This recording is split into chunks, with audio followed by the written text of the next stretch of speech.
Good evening, everyone, and welcome to the Irish column for Sunday, the 15th of December 15th of February 2026. My name is Paul Fitzsimons. I'll be joined by Orla Donoghue now in the next few minutes. A good bit on the show tonight there. I wanted to talk about the Stardust victims. I done a little video yesterday. I'll play that video in a while. And I'm just going to bring up Orla. How are you? How are you? I can't hear you. Now I can. Can you hear me now? I can hear you. How's things? Yeah, grand. How's everything? Yeah, good. Yeah, grand. My backdrop is falling. Hang on. What's going on here? Yeah, how's things? Anyway, all good. Yeah, I'm just getting more. Oh, yeah, all good. Sent to me there. Yeah, everything is good. Well, let's just go through a couple of the comments. Hi, gang. Vintage Joe. Hi, Paula Martin Anthony. Yeah, hi. Hi, gang. Hi. Hello, all the chat. Hi, all. Wishing well. How are you, Drew? How's things, mate? Evening, Paul. Evening, everyone. All is here now. Wishing you all well. Hello from Manchester. Hello there, Michael John. I said I'd wear the cap tonight. I haven't done my hair, so yeah. Paul, you are looking gorgeous. Thank you very much, Michael. Hello, guys from Clonmel. How are you, Lily? How's things? All good. Yeah, okay. I'm going to put out the banners here. Just say it to you as well. We're going out live on X at Fitzy Dub, at Anthony L. Casey, at Rugermurph27, on YouTube at The Irish Column, and at Gale Force Media, and on Facebook, Paul Fitzsimons, and Gale Force Media Facebook as well, and also on the web, HTTPS Gale Force, blah, blah, blah, Manus Space. You can see it there. Okay, there you go. I don't know, I don't think we have anyone on this tonight, have we? I don't think we have. We have a few things to talk about, Orla, about food safety and different things. You've done a few interviews with butchers and fishermen, and geez, you're knocking it out of the park, hon. I have to say, you really are, you know. You're doing well. Just wet me whistle there. Hang on, just wet me whistle. So, yeah, you can get us as well on 089-203-1521. That's the WhatsApp. And if you want, you can also buy us a coffee at Stripe. I'll put that in the thing now in a minute. I will. Let me just move this over here. Right, well, what do you want us to go with the first one, Orla? What do you think? I don't mind. Whatever's handy. They're all handy, Orla. They're all handy. And then there's a GoFundMe we need to put up later on as well in relation to Roxanne. Yeah, hang on there. I'll just share this. I'm just going to share this as well while we're here. Guys, if you can buy us a coffee, there's the Revolut. You can just beep that there. You can just go through that and all will be good. Thank you very much. I have Mr. Murphy. How are you, Mr. Murphy? You okay? Hello, my friends. Paul, good, how are mate. you keeping? Orla, how are you keeping? Throw me down for 2 minutes, will you? Yeah, no problem. Yeah, no sweat. I'll drop you down. Yeah, don't like the smoking. Can't be smoking on the thing. We have to be more professional now that we're a professional media organization. So, yeah. Hold on there. Let me go through more comments. How are you from Lucas? I agree. Hat suit you, Paul. Peaky Blinder vibes. So, yeah. Yeah. Good evening, everyone. I have 10 of those caps. Have you, Michael? Fair play. I said you look good on you too. Welcome from Luska. Okay, that's Lusk, isn't it? Yeah. Luska. Yeah. How are you, Derek? Yeah, just everyone there. Evening all. Where are Orla's cats? There's 3 of them here. Oh, 4 of them. I hope the monk does not get any votes. Well, I think he will. I'm sure he'll get some. Oh, yeah, of course he will. Like, let's be honest about it. Even with the monk not running, man, like he wouldn't have got the vote. So, you know, you can't blame the monk on stuff like that, you know. Hiya, Chris. Hi, everyone. How is the gorgeous Anthony? I don't know. He should be up in a few minutes, I'd say. He said he'll come in and have a chat with us. But yeah, okay. Evening, Paul and Orla. How are you, Brian? How's things, mate? Hey, Brian. You all right? Just let me have a look here in the WhatsApp where we are. I'm after getting videos sent over to me there of kidnappings and Epstein Island and McDonald's. Yeah, we'll talk about that now in a minute. Just let's. I'm going to go into your stuff and we'll start off at the top, Orla. What? Okay. Okay. Work your way down. Yes. I have one here. When we talk about war, we must speak plainly. Today is the day. Today, the danger is Hungarian money being sent to Ukraine. Tomorrow, it could be young Hungarians being sent to fight. European troops in Ukraine would mean direct conflict with Russia. Hungary says no, we refused. So, yeah. Okay, so I have this here. I'm going to play this video when we talk. Yes, this is Victor. So, let's talk. Tehát ha háborúról beszélünk, és arról a veszélyről, amit a háború jelent Magyarországra, akkor két szakaszt kell elkülönítenünk. Van a mostani közvetlen veszély. Ma a közvetlen veszély az, hogy a magyarok pénzét elviszik Ukrajnába. A következő veszély az, hogy elviszik a magyar fiatalokat katonának, besorozzák őket, erről beszélnek Európában. És van egy harmadik, ennek a második fázisnak egy következő lépése, ami a NATO főtitkár szavaiból bomlik ki. És nem csak a NATO főtitkár szavai, hanem vannak írásos megállapodások franciák és angolok között, vannak ezt szóban megerősítő német nyilatkozatok, amelyek azt mondják, hogy ők katonákat akarnak állomásoztatni Ukrajna területén, ezt ők azt hiszem biztonsági garanciának nevezik. Ami az oroszok megmondták, és minden nap megmondják, hogy ezt ne tegyétek, mert ha Ukrajna területére nyugati katonák lépnek, azok katonai célpontot jelentenek az oroszok számára, és lőni fognak rájuk.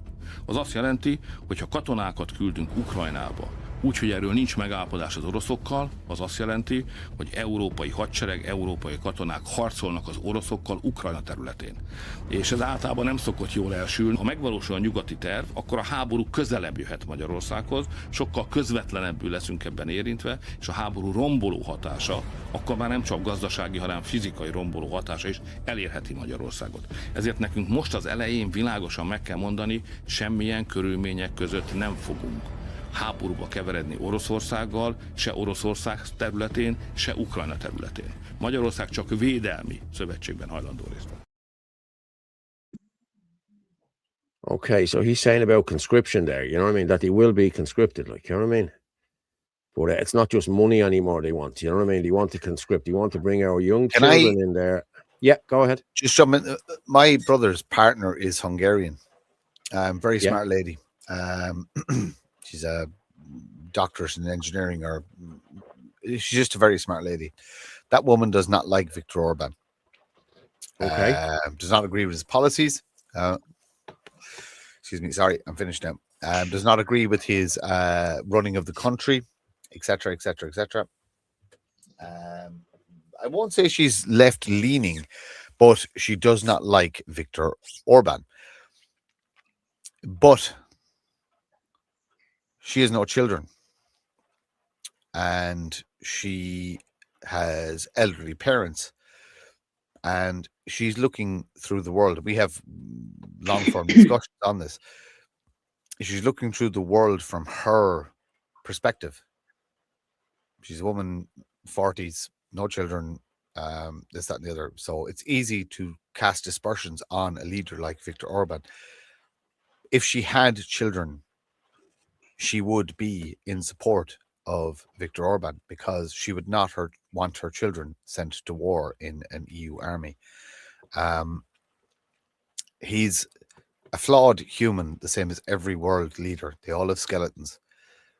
But he is looking inward. And that's all he's doing. He is trying to protect his people. He's a man that should be given great time and great attention. Flawed. Yes, he is flawed. But look for leaders like that. They're flawed, but they look inward. It's really, really, really important. The EU is going to send my son to war. And mine. And mine.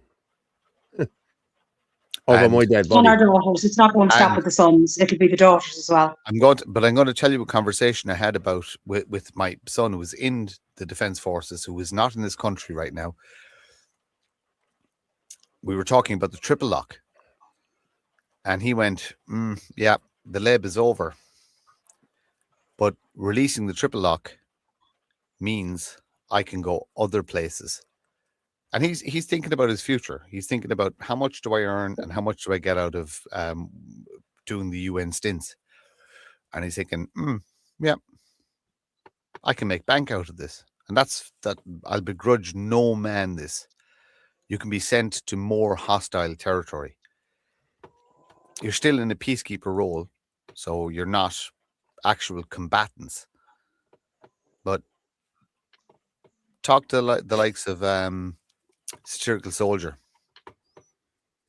Talk to the places he was sent that were active war zones where you were supposed to be a peacekeeper. Talk to the places in Africa they were sent, where there was live artillery and live rounds landing in your fucking vicinity. You don't want that for your sons and daughters. I believe in the Defence Forces. I believe that we should have a functioning Navy and a functioning army. I don't want any of our children to go to the meat grinder. Neither do I. Viktor Orban is a good country leader.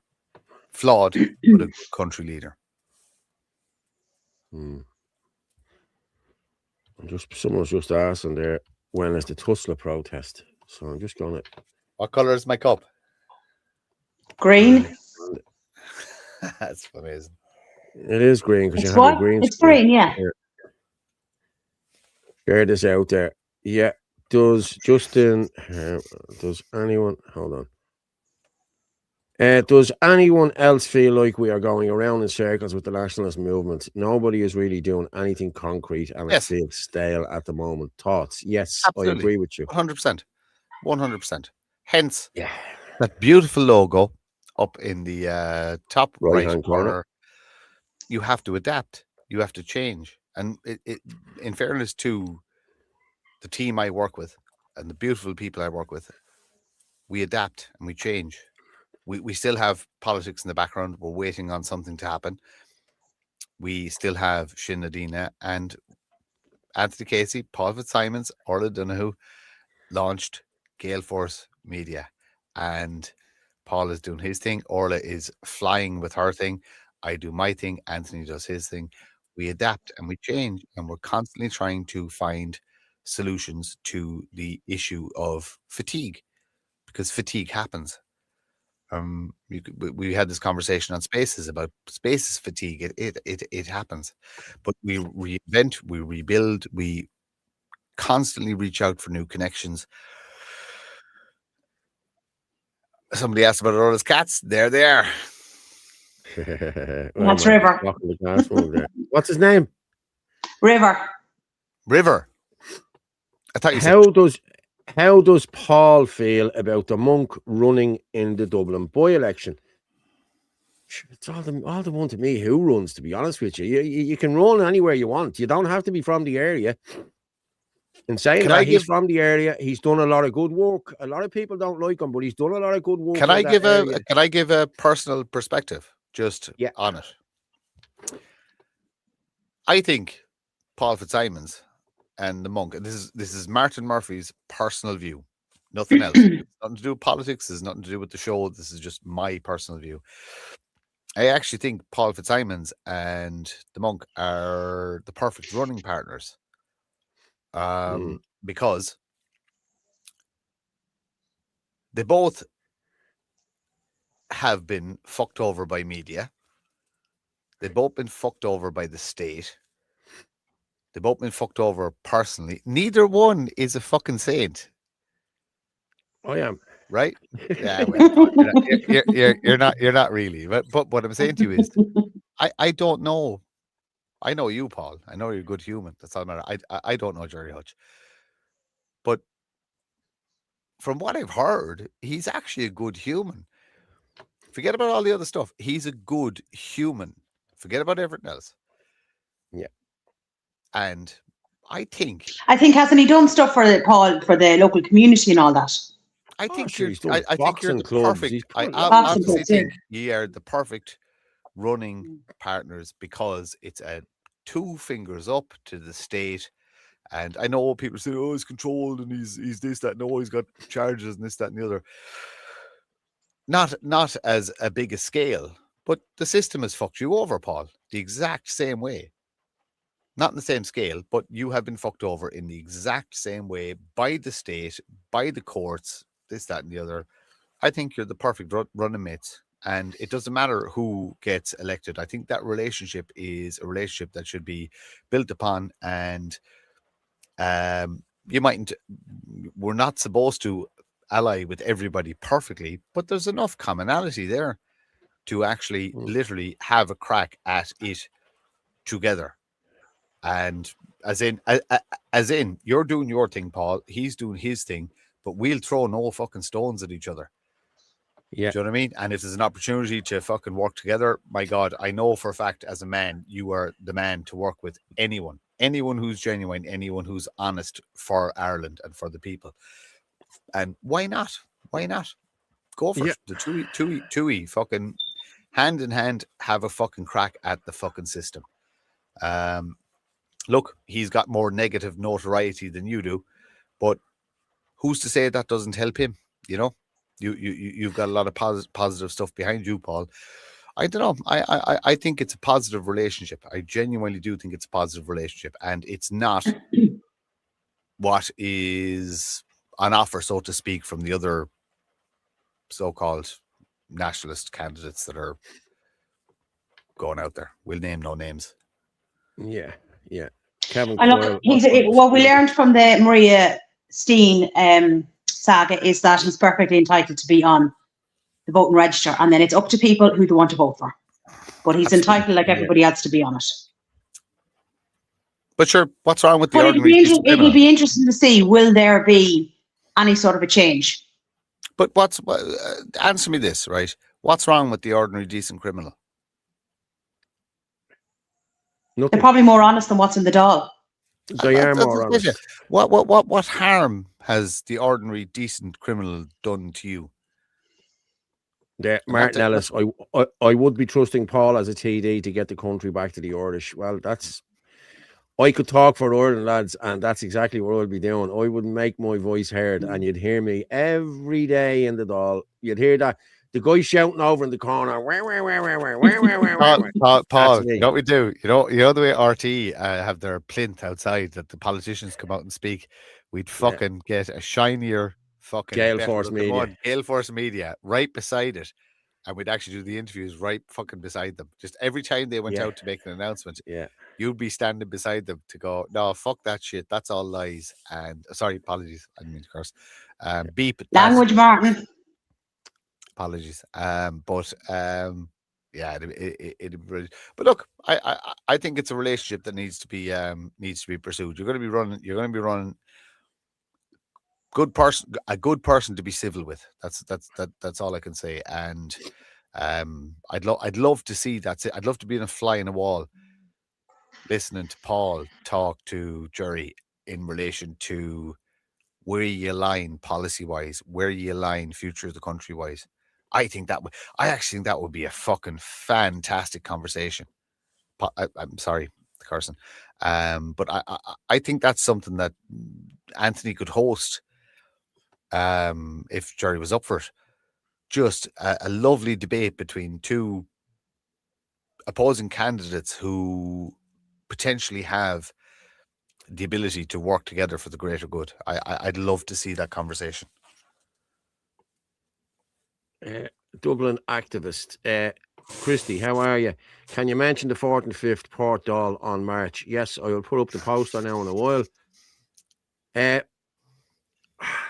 going to be honest with you. I want nothing to do with John Malloy. Anything John Malloy does, I will not be backing. But because it's not only John Malloy doing this, I will promote it. I've no problem promoting it. But again, I've said it umpteen times here before, I will not be doing anything with John Malloy, not with what he has done and tried to do to us. So if you're listening, John, I won't be helping you. Okay, That's just telling you now. Well, look, not being smarter, and but the fact that you're going to put this up shows that you're bigger than that. You're talking on a personal level. You won't work with them, but on a national level, I don't mind putting up this stuff. Yeah, you're still promoting it. It's okay. It's okay not to like an individual, but the fact that you are still promoting the event, it proves you work on a national level.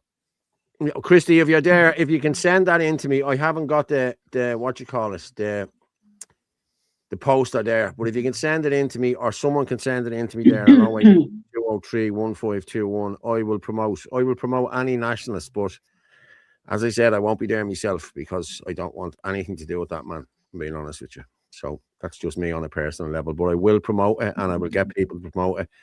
People want to go and people want to do this. You have to remember, we tried this on the 30th of July last year, and every one of the nationalists, the so-called nationalists, did not get on board with this with me. I tried this. I had Cork Says No on board. I had loads of different other people on board. Dublin Says No on board to do this, to block the ports, to block everywhere on the same day.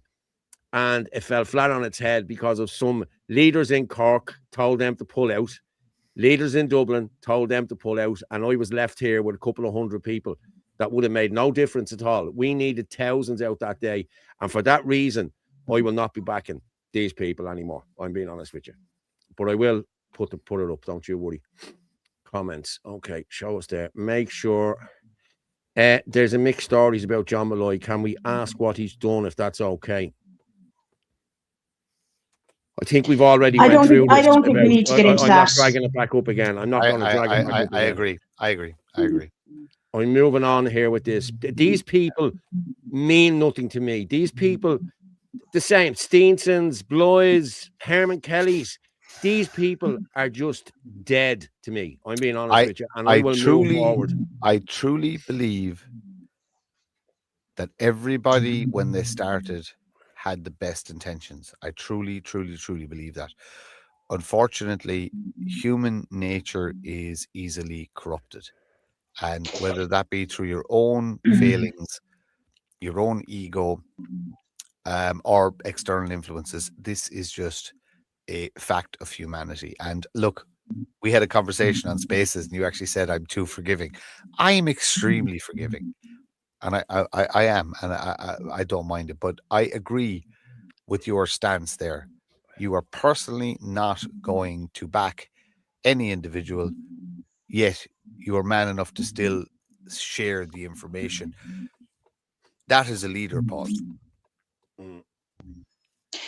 Paul, can you just check your phone there? I think somebody was said they were sending you a message. Yeah. Okay. Anyway, right. So let's keep going. Okay, hang on there. What's that? What was that? Need to be united, not divided, even if we might not like an individual. Okay, I get that. I don't like a lot of individuals in this movement. Okay, I still work with them. John Malloy, I refuse to, because he did not just come after me.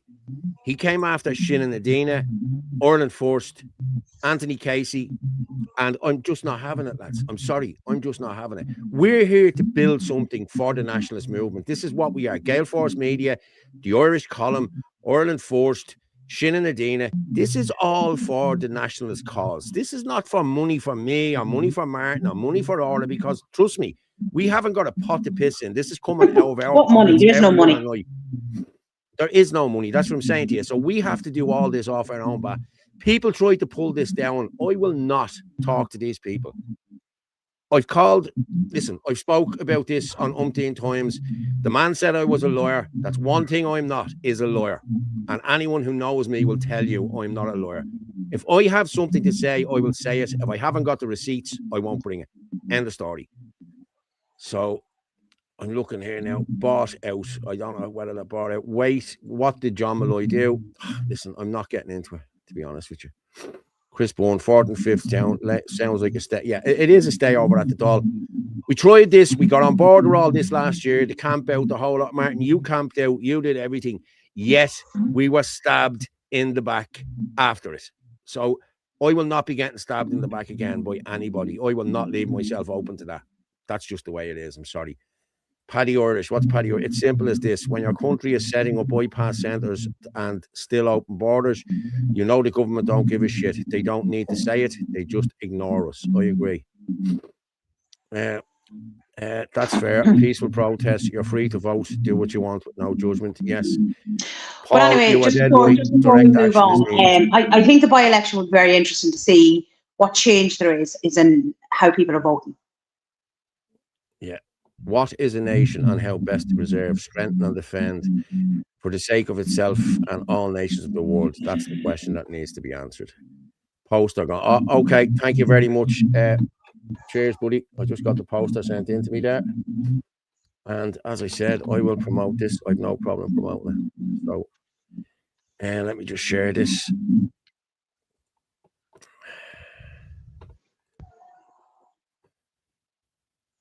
There you go. Call all farmers, fishermen, hauliers, and nationalists march forward at the port and the Dáil. Unite and say no to EU dictatorship. Okay, so that's when it is, guys. The 4th and 5th of March at the port.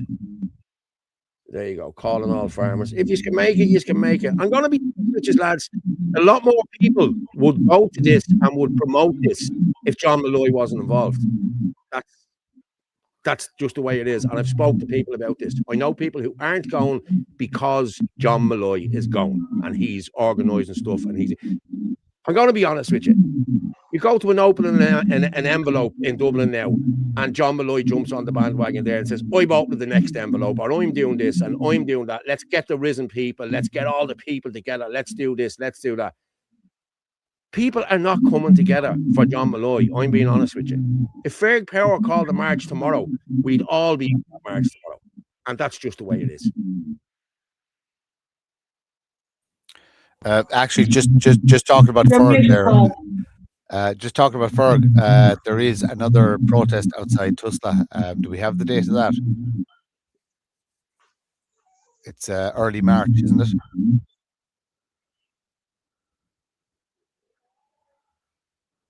You're muted. He's muted. Am I still muted? No, you're not muted now, yeah. I had it there. Where had I got it? No, not that one. I had it pulled down there. Let's have a look. I'm getting I'm getting something in my ear there.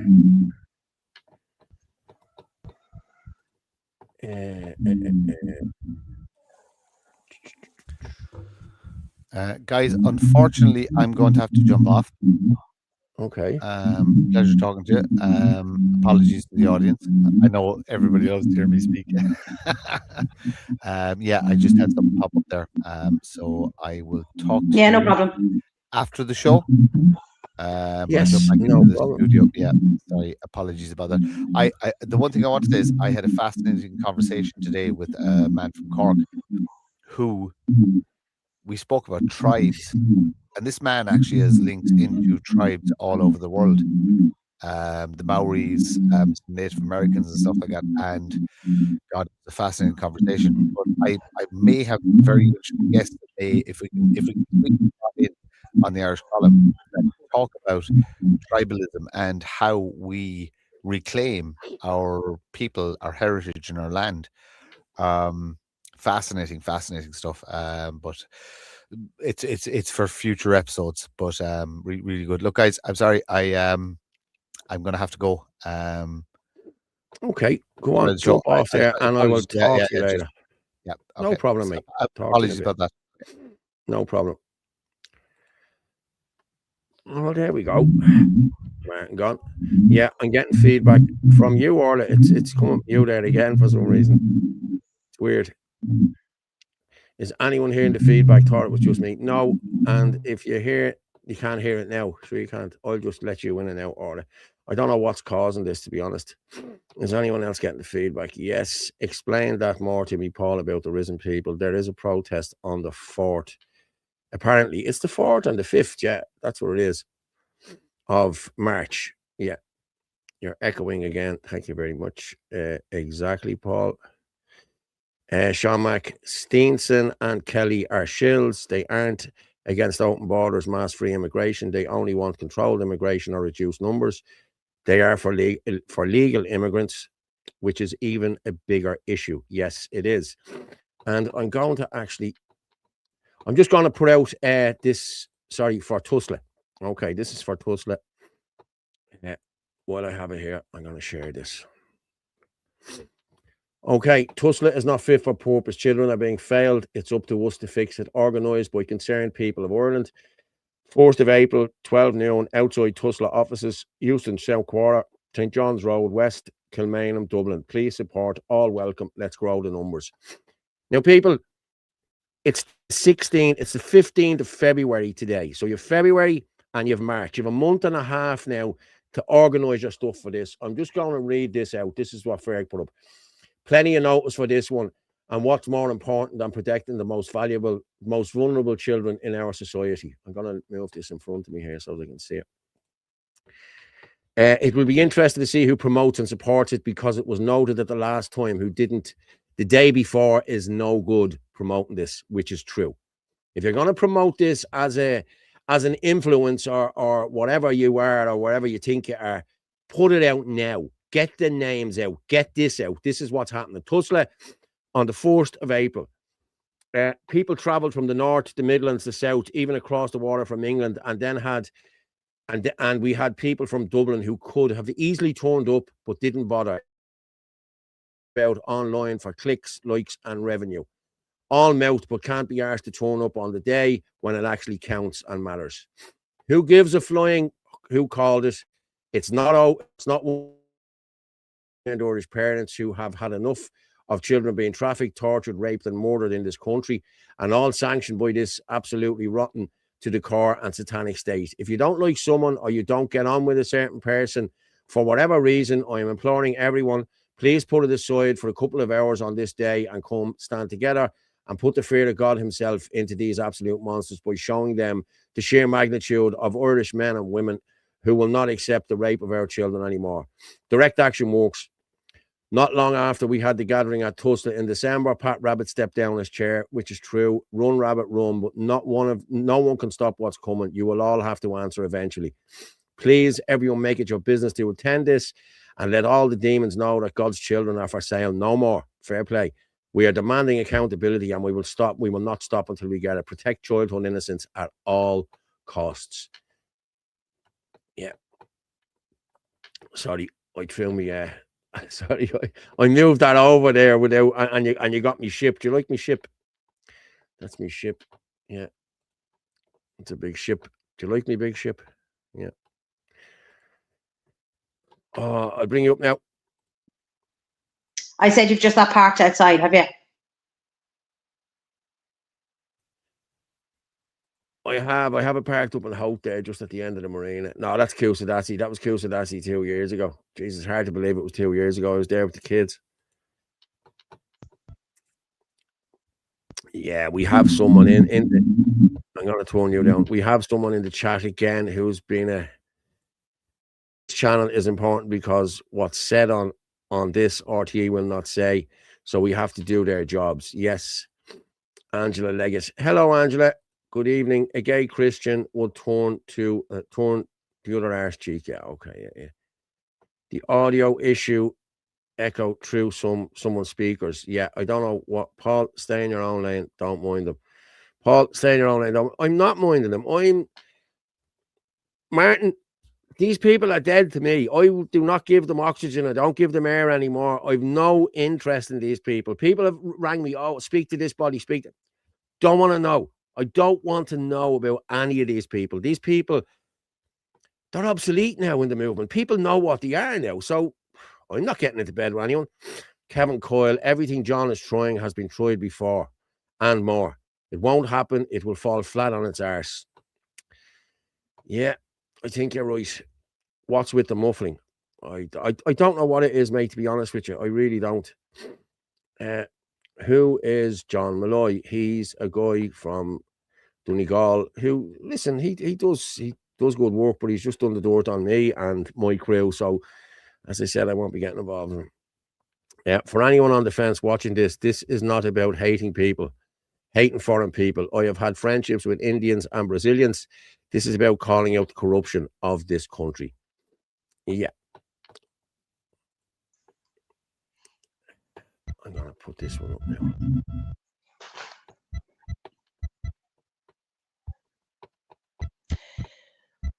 Right, let's start. We'll get into it. I just want to read. This is from Michael O'Keefe. Okay, I just want to put this up here. This is the stats that they don't want you to see. Okay, I'm going to make this bigger. Yeah, let me just share this. Okay. Boom. We're talking about foreigners. Well, here you are. This is breaking news. This was from yesterday or 8 hours ago. Michael O'Keefe. Michael's a good lad. Ireland issued 321,000 visas between 2024 and 2025. 66,655 Indians were granted visas last year. That's 180 per day. The Department of Justice refused to release this information. It was only made public after a Freedom of Information request. Add asylum seekers, Ukrainian refugees, and people entering Ireland through EU freedom of movement, and the real scale of Ireland's immigration problem is becoming clear. There's a reason they tried to hide this information. And there you go. There, I'm just going to pull this up. More than 321,000 visa applications were granted in 24-25, according to figures released by the Department of Justice. In 2025, visa decisions were made concerning 72,137 people from India, with 92% of all applications granted.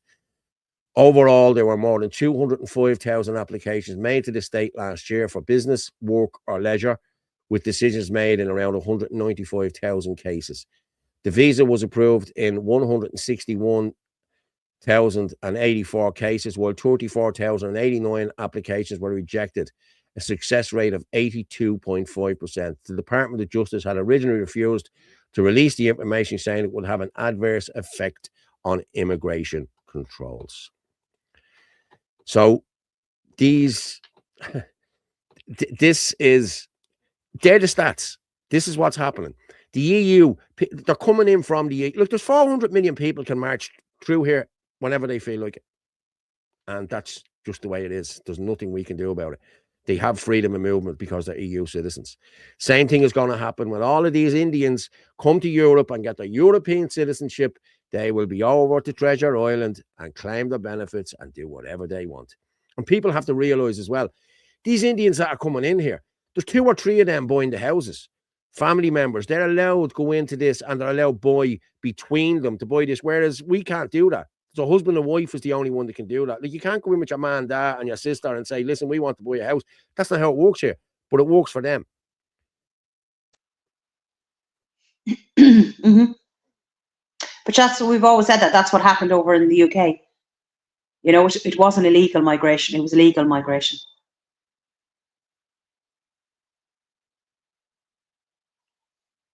I'm just going to read some of these here. Sheepdog Noel had him on. He had a few protests. Seems okay to me. He's against open borders, mass free immigration, LGBTI ideology. We all are. And we not all. Is that not what we're all fighting for? It's what I'm fighting for. No money for Paddy's Day. What about Eid and Ramadan? Yeah. Cora Quaid. Yes, Billy Bogus. Ash Wednesday coming, but wasted, I'm afraid. The majority of people here, sadly. Michael John Dennis. The corruption in Ireland resembles Pakistan. Yeah. If anyone who thinks Ireland is a racist country, we have 26% foreigners. We see diversity every day and coexist. What we are fighting for is a fairness and put our country's struggles first. Yeah, I agree. Kevin Coyle, last time John had a sleep out at the Dáil, some of the lads were assaulted by Gardaí and arrested, and John still had the audacity to shake hands with Garda afterwards. That's exactly what was pointed out to me as well. People walked away that day thinking, not doing this anymore. But yeah, I was there that day. I didn't see that happening, but I got videos sent to me and people just weren't happy. Billy Bogus parade, this is the year, was joking. 165,000 student and work visas for Ireland were granted last year to migrants. Yes. Feedback can be sorted. Yeah, I have it sorted there now. It's just, it's coming through from Orla's thing for some reason. It hasn't, it's done it for the last couple of weeks. It's a weird one. Like, you know what I mean? It was grand at the start of the show. It just started happening there, as you can see, 10, 15 minutes ago. Good evening and God bless you, my brothers and sisters. Yeah, good evening, Chris Bourne. Yeah. Arthur Life saw video earlier, 100,000 false degrees confiscated in India. Yeah. That's the love boat, Paul. Yeah. Sorry, Orla, what you say? That video is going around a while now. We would have featured it. I think it's just doing the rounds again about those visas. Because I know I shared it, I don't know, a couple of months ago. Yeah, it was more than a couple of months ago.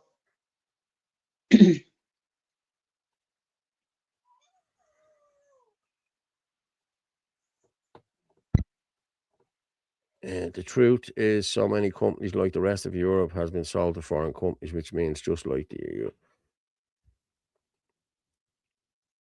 Have I got the right number for the show? I'm not sure. Well, there is the number there, 089-203-1521. 089-203-1521. As I said, you can get us there. You can watch live on at FitzyDub, Anthony Casey, Rugger Morph. That's all on Twitter. And on YouTube, or at Irish Column and at Gale Force Media, and on Facebook, Paul Fitzsimons and Gale Force Media, and on the web, Gale Force at blah, blah, blah. You have that there. Yeah, we're flying there. Let me just see there. Gale Force Facebook. There's nothing going out on the Gale Force Facebook there for some reason. Yeah. I don't know why that is now, to be honest. But Holyhead is a free-for-all. Yes, it is. Paddy Irish and brand new houses built for them, while the Irish victims on the waiting list. Yeah. A brand new house is built for them. Yes. What have we got here? 25 minutes. John is a one-man show. If you're doing anything, do it for your country, not for glory. I agree 100%. 100%. 25 minutes audio issues occur. I was watching. Yeah, it was 25 minutes in. Why not vote for the Hutch? Sure, they're all criminal and it all. Anyway, see, I can't vote for the Hutch, but I'm going to be running down there. So thanks, all. It just popped up on my feed today. Yeah, okay.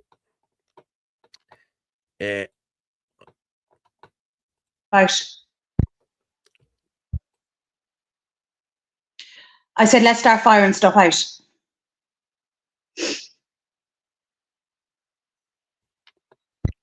Okay, I have media assets.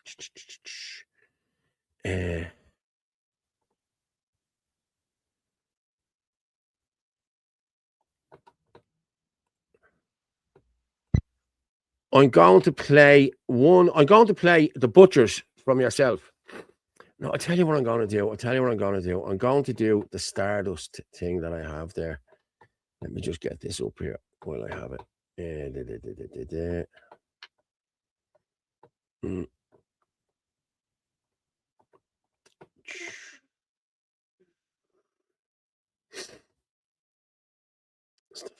What video don't want that.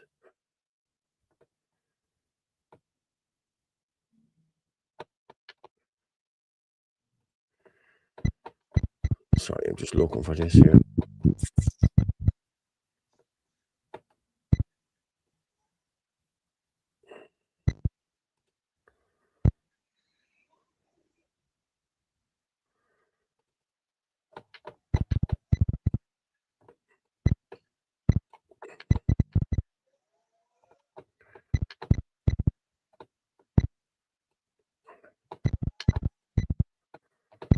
Just bear with me there. I'm just going to play. Now, this is a few minutes long, so just give me a heads up there if I have sound all on this. So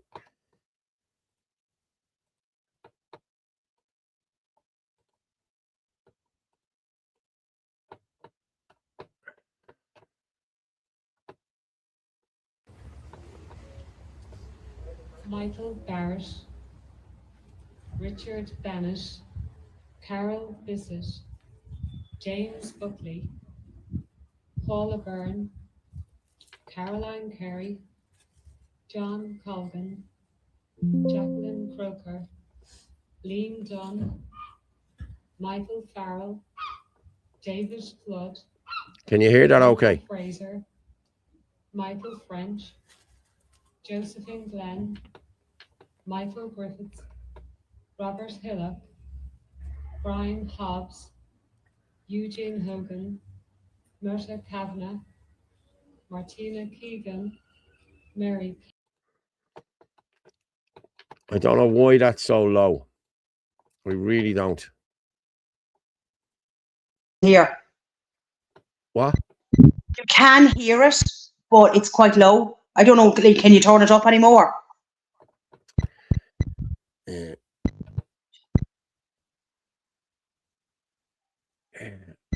have it. I'm going to put it up here.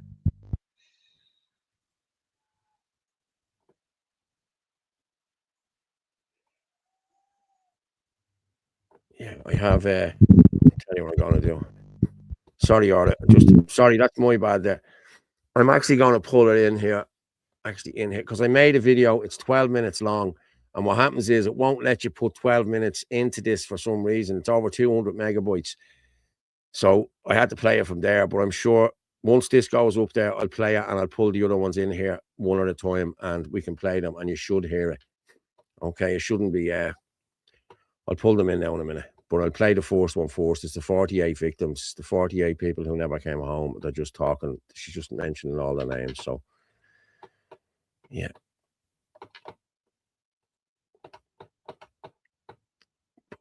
Yeah, it was I have to say, it was a great day there yesterday. It really was. Now the internet's gone slow. Tell you, it's not easy. It's not easy trying to be this good. You know what I mean? But I'll go through a couple more comments there while I'm waiting for this to pull down. Sound was low, but I could hear it. Okay, now you'll hear it more now in a minute. Drew Cook. Orla, would your pussy be?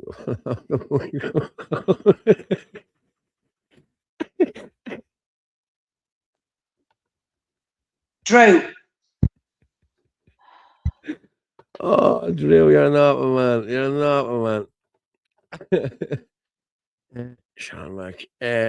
I saw something similar about 6 months ago. Fake certs. Yeah, we ran with that a while ago. Paul, you're really going for the Healy Ray look. I'm not actually going for the Healy Ray look. Look at my hair. My hair's all over the bleeding shop, man. That's the only reason why I put the cap on. Lads, will you be qualified as producers for a finish? Lol. Yeah. Well, listen, we're trying to do everything. Looks better on Paul than them Healy Rays. Thank you very much. Yep. Big Ray last week by India.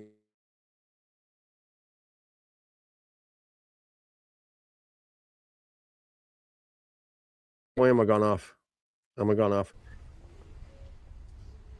Michael Barrett, Richard Bennett, Carol Bissett, James Buckley, Paula Byrne, Caroline Carey, John Colgan, Jacqueline Croker, Lean Dunn, Michael Farrell, David Flood, Helma Fraser, Michael French, Josephine Glenn, Michael Griffiths, Robert Hillock, Brian Hobbs, Eugene Hogan, Myrta Kavanagh, Martina Keegan, Mary Keegan, Robert Kelly, Mary Kennedy, Mary Kenny, Margaret Kieran, Sandra Lawless, Francis Lawler, Maureen Lawler, Paula Lewis, Eamon Lockman, George McDermott, Marcella McDermott, William McDermott, Julie McDonald, Teresa McDonald, Jared McGrath, Caroline McHugh, Donna Mahon, Helena Mangan, James Miller, Susan Morgan, David Morton, Kathleen Muldoon, George O'Connor, Brendan O'Mara, John Stout, Margaret Thornton, and Paul Wade.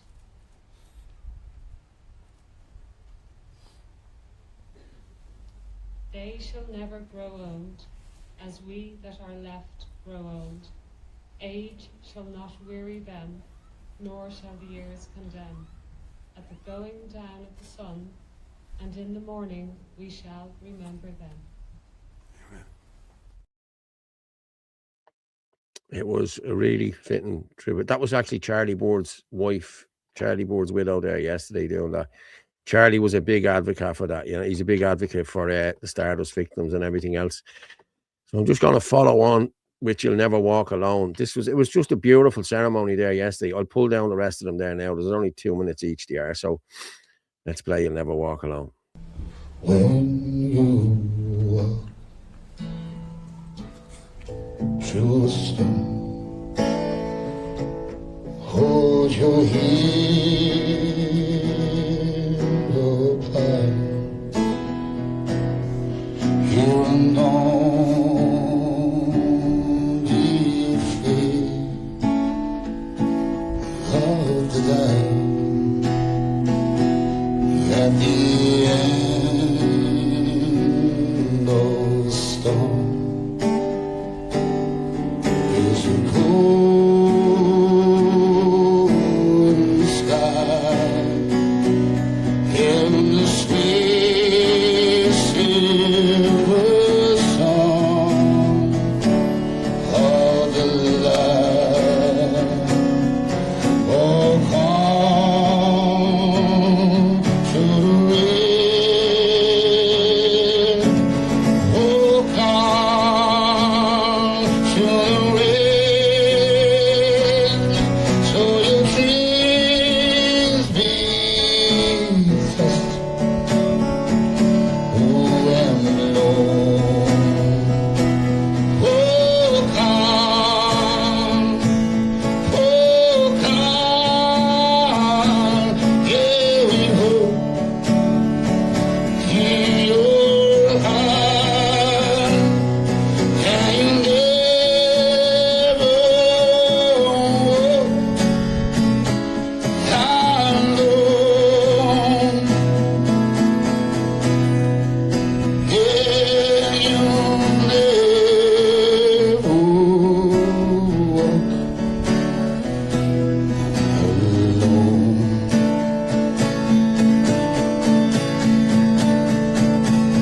Oh, come.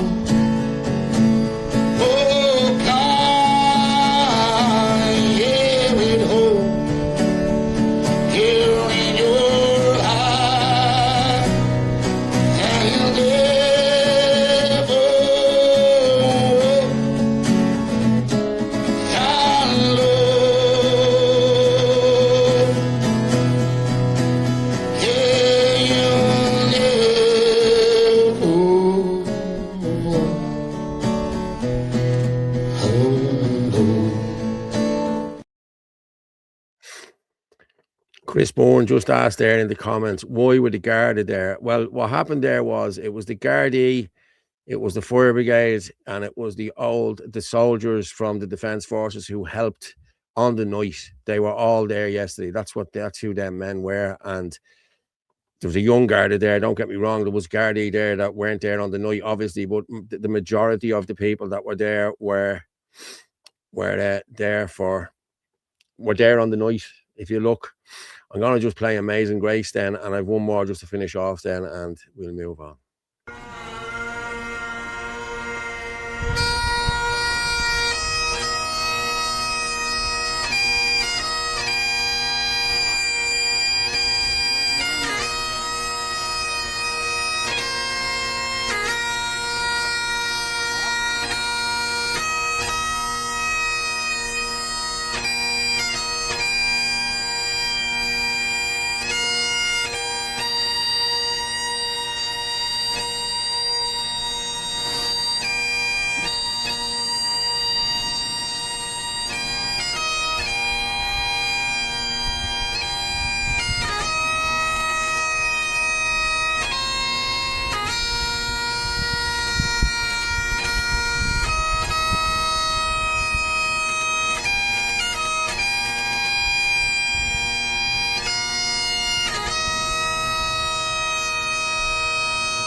Yeah, it was really, I have to say, flames. No, seriously, there. I remember it like it was yesterday. Silence fell across Ireland. Events cancelled. Rest in peace. Flame Chef's brother actually died a month after in hospital. He was only 18. So listen, it's sad. It's disgraceful. And we're all sorry for the loss of your brother. We really are. We had lots of people who died in that day, that night. You know what I mean? I know a few people who died. I'm gonna play the replaying, and then I'm finished. We're gonna finish it up there now, are we? And now, the wreaths will be laid by the frontline emergency service members, Dublin Fire Brigade, Defence Force veterans, and Garda Síochána, and the National Ambulance Service, followed by 1 minute silence. Thank you. Sean, ask to see.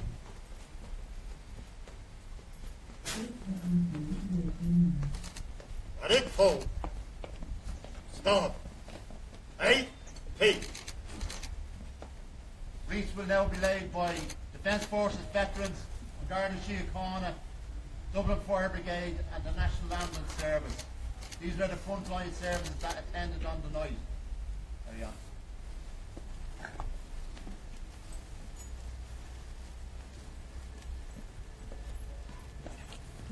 One minute silence will now be observed.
Right.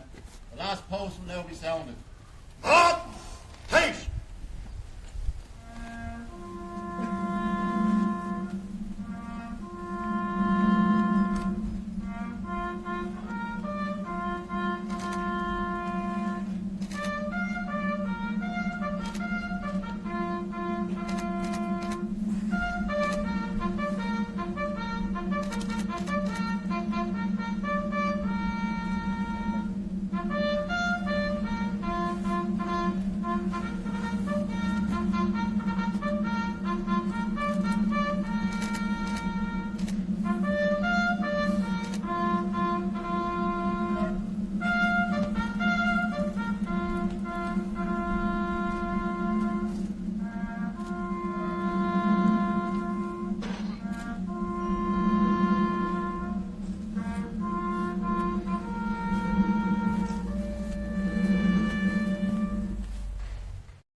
Yeah, so sad, really sad, I have to say.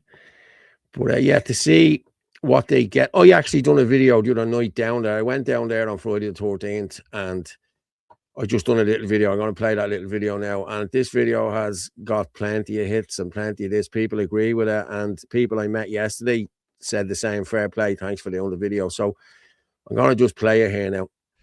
Hi, Paul Fitzsimons here from the site of the Stardust, where 45 years ago, 48 young lives were lost so horrifically. You can see there, they never came home. 48, justice for the 48, 14th of February 1981. So 45 years ago. I remember it like it was yesterday because I was 12.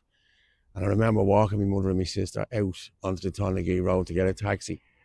And only for it was so foggy we couldn't get a taxi. So they weren't there. And found out afterwards what had happened and a whole lot. And the rest is history now, to be honest with you, because I grew up with kids, in school with kids whose brothers and sisters were killed in it. And Like, and for the Minister for Justice to come out this week and say 20 grand to the people who were involved in it, I'm going to be honest with you, the 48 families of those 48 young lives need to get at least €1 million each. I've seen the heartache that these people have gone through all their lives, mothers and fathers dying of broken hearts. There's no amount of money that will pay for that. There was no amount of money. They got some closure in 2024. I heard Simon Harris won't even talk to them. He won't answer their calls. So listen, people, there's a thing here tomorrow. There's a memorial here tomorrow at 1 o'clock. I think it's 1 o'clock. So you can all make it up here just to show your support for the people. Please do. And God bless the 48 who never came home. Thank you. Yeah, I was sort of welling up there while I was talking, but like, it's true. Like, I went to school. I went to Colester Tech. I went to Kieran's in Dooneycarney. I palled around Coolock. I palled around with lads whose brothers, sisters, fathers and mothers, well, not fathers and mothers, but like, sorry, there was one or two fathers and mothers. Mr. Stout lost 2 kids. Anthony Keegan lost 2. There was a fireman there lost 3, I think, and it was just horrific at the time. Like, my dad worked on the door. My dad was the doorman up there, and he had started work in the B&I doing security on the Thursday night. And he rang in at 1:30 to tell them he wouldn't be in Saturday night. And he heard all the commotion and everything else. But he taught me, my ma was up there. My ma went there all the time. My ma worked in Scott's. She worked in the Butterley's Scott's Fields. And all the girls used to go there. And only, I'm not messing, only for that night, it was so foggy and misty. People, like someone said there, I was 12 as well. Well, you remember how foggy it was that night, if you remember that night. But it was a horrific night. And they didn't get the taxi, came home. And then we found out everything about what had happened and people who died. And like Jimmy Buckley was one of our best friends. Jimmy died. He had won the dancing competition. They were there for a dancing competition. And like, it was a great place, like, you know what I mean? But my dad went into the tribunal on the last day and gave his evidence and told them that they were locked, that the exit doors were locked. None of the others would. None of the others said that, but my father stood up and said, and he gave them closure. It was my dad that gave them, well, I'm not saying he gave them the closure, but he was the one that told the truth on that day. So that must be where I get my truthfulness from. Yeah. So yeah, thanks very much for everyone. And thanks for watching that, because it was a fitting tribute to them, you know, it really was. My parents are Dubs. I remember the devastation at the time. I was in the middle of it. Like, I was 12 years of age, and I was only going from primary school to secondary school, and it was just horrible. Like, it was like a doom and gloom was over the country for ages. Like, you know what I mean? They'll open the floodgates in the summer. Yeah, well, listen, I think the government, at least €1 million need to be given, and people who had multiple siblings who died, they should get that money. They should get 2 million, 3 million, whatever it is. This government are handing out money hand over fist. Ukraine, 125 million. Vladimir Zelensky is at the point his mother of the blading house on the Red Sea. Like, you know what I mean? Out of this money. This money is our taxpayer money. If we can't look after our grieving families who have been messed around with, and horrible things were done to them. They were lawyers, they were this, they were that for 45 years. Now is the time for the government to step up.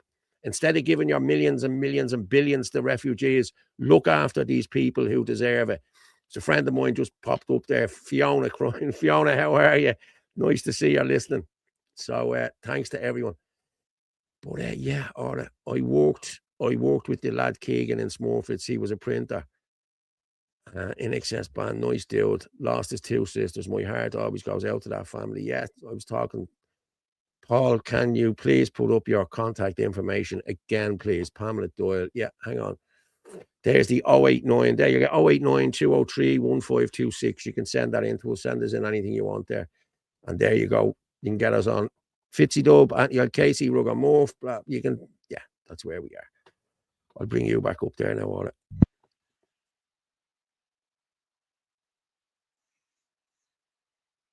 Well, actually, when you're talking about money, there is 2 things. So we need to put up that, first of all, that GoFundMe. And then there is also the homeless man died.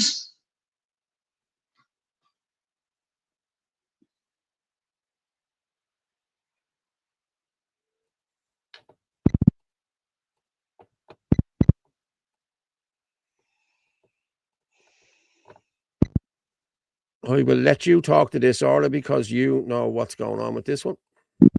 Well, look, this little girl is all over X. You can read the bit on it. And the parents are looking, the mother reached out to me and asked me would I share it. So they're looking to make up the money so that she can go and get her operation done. She is, the curvature of her spine is at 80%. So there's just a small bit of reading there. She's just been totally neglected. It's absolutely disgraceful. I'll read that there now. We have opened Roxana's GoFundMe today after closing it down temporarily last year. Last year, we raised a sum of 120,000 and we used this money for full MRI on her spine, lower spine surgery, hip surgery on 2 hips, femur surgery and knee surgery, then 2 months of rehabilitation 5 days a week. This was to help Roxana sit and to move her legs more freely. These surgeries were a success. We now need a fund. We now need to find a further 60k to have Roxana's sclerosis surgery done by Dr. Feldman. Please read the GoFundMe for all recent info for your journey so far. Thank you again for your continued support for Roxanne. So there she is, poor little kid. It's disgusting that they have to do this. I've sent you on the picture. Her mother has it up. So this will explain how bad it is. And this is our government can give money everywhere else. But this mother has to fundraise to get the desperate need that her, like the desperate need for the operation that the child requires. But yet our government cannot stand in and pay for it. Now look at the curvature of that spine. Like 80% curvature. The poor child must be in absolute agony. And right, left and centre everywhere and looking after everybody else. And this Irish child is left like that. It's disgusting. So will you put up the link that if anyone wants to donate? I have just put the link into the comments there. I'll put it in again there. Hang on, I'll just throw it in again. If anyone wants to go with the GoFundMe. That is disgusting.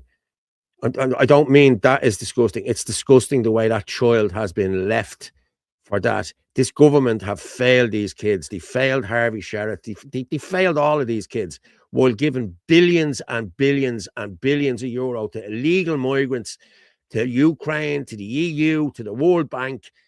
This shit has to stop, people.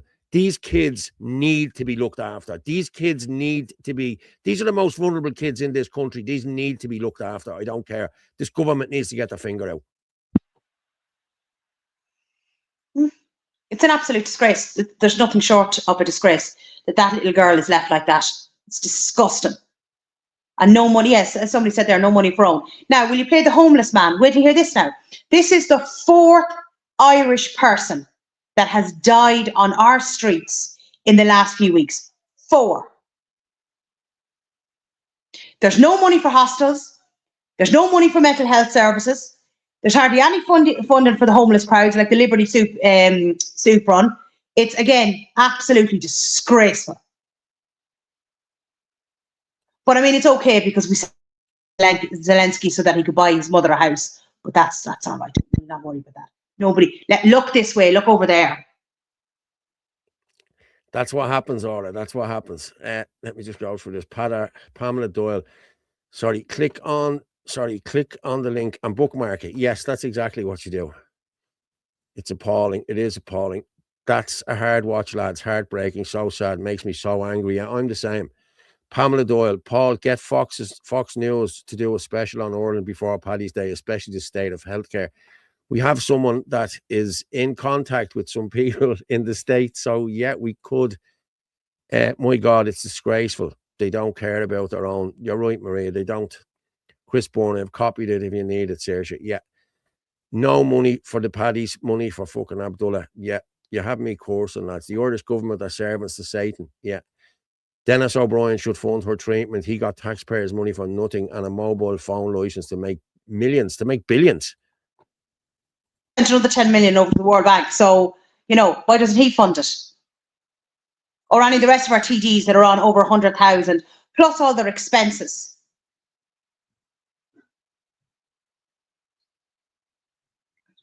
So can you play that that homeless video? The homeless man. Yeah, I remember I highlighted this man's situation, and his daughter is standing behind me when I was taking this picture, where this man spent his life living out of a Circle K garage because he had no home to go to. The same with his daughter. A lot of people were looking for updates on how this man is and his daughter. This man passed away yesterday of a heart attack. This man was just a decent human being. His daughter and himself were glued together. They survived together. I just hope she's okay. I haven't seen her, but my thoughts and condolences is with this man's family. If I do see the daughter, I will keep you updated.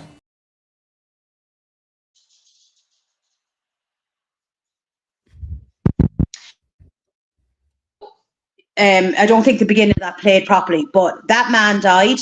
He was homeless, and he was spending his days in a Circle K, probably to keep warm. And his daughter would have been with him as well. I think she's homeless as well. I couldn't find. Dad said he had, like we'd say, an original video of it, but I couldn't find it. I checked his Instagram and TikTok, but I couldn't find the video. So, but yeah, that man has died. So that's the fourth Irish person in the last few weeks that have died.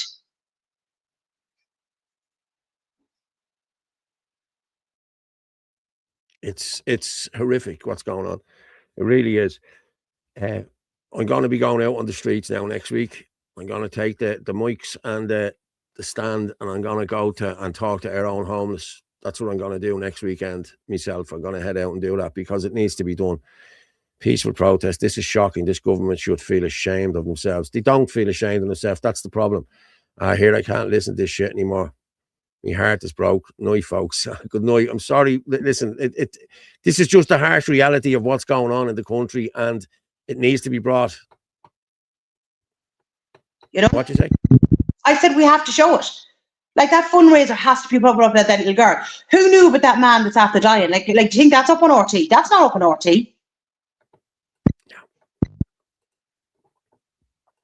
I travel to Belfast to work 5 days a week. I see more and more people living in cars, camper vans, now in the services. Oh my God, I'm sorry. Can't forgive that government. Nobody can forgive that government.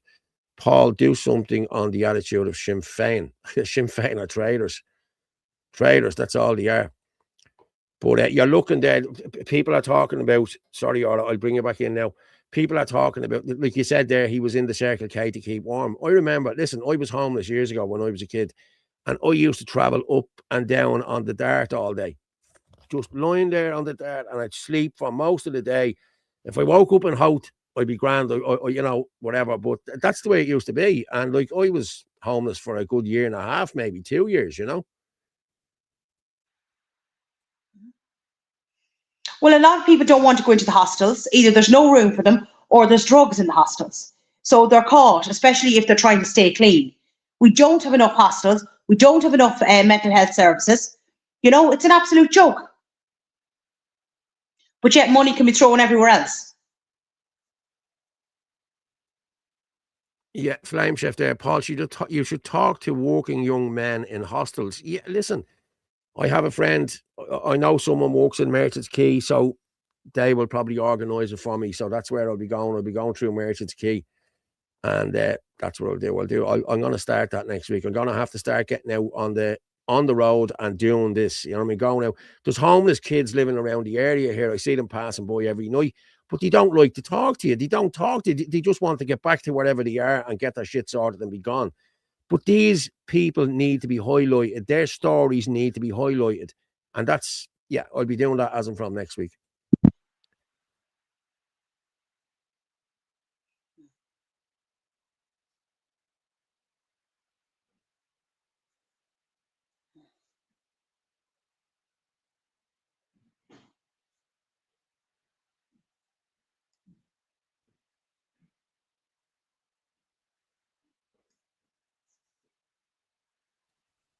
Okay, so we'll move on to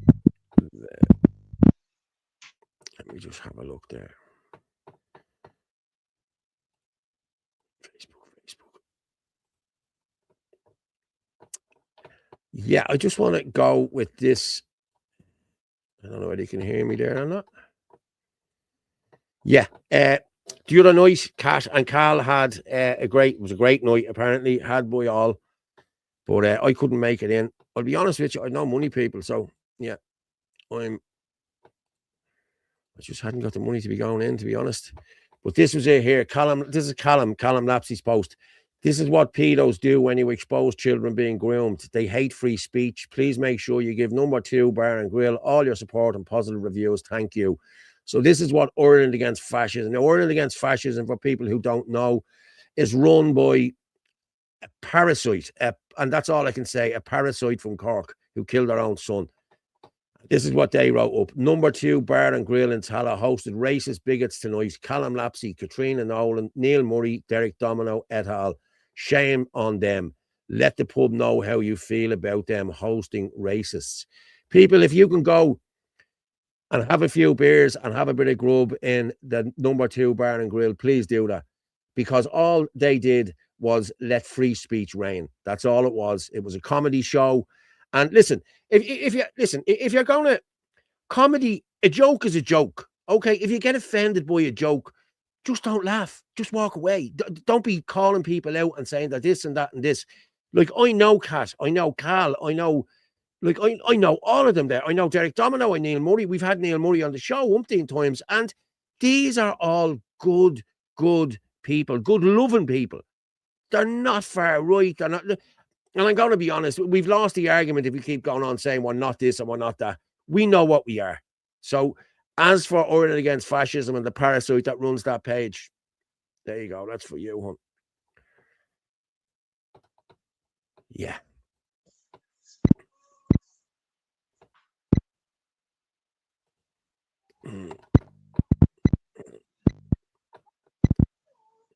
Yeah, Paul, I sent a link in connection between COVID shot and 6G. Yeah, I'll have a look at that now in a minute. We'll be doing the vaccines in a while, probably another 15, 20 minutes.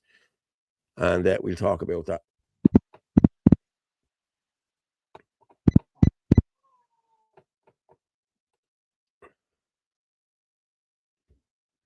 They do.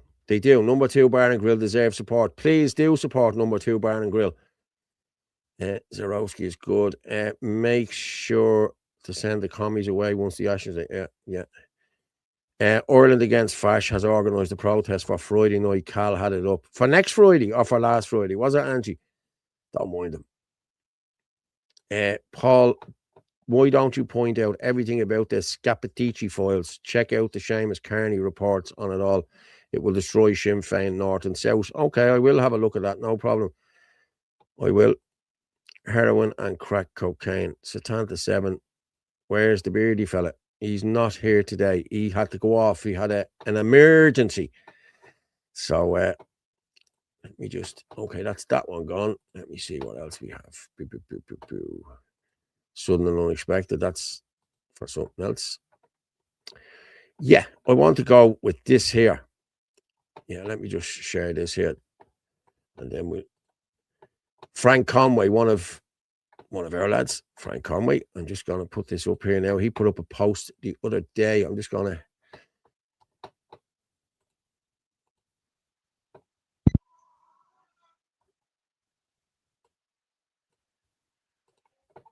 there's Frank's post there.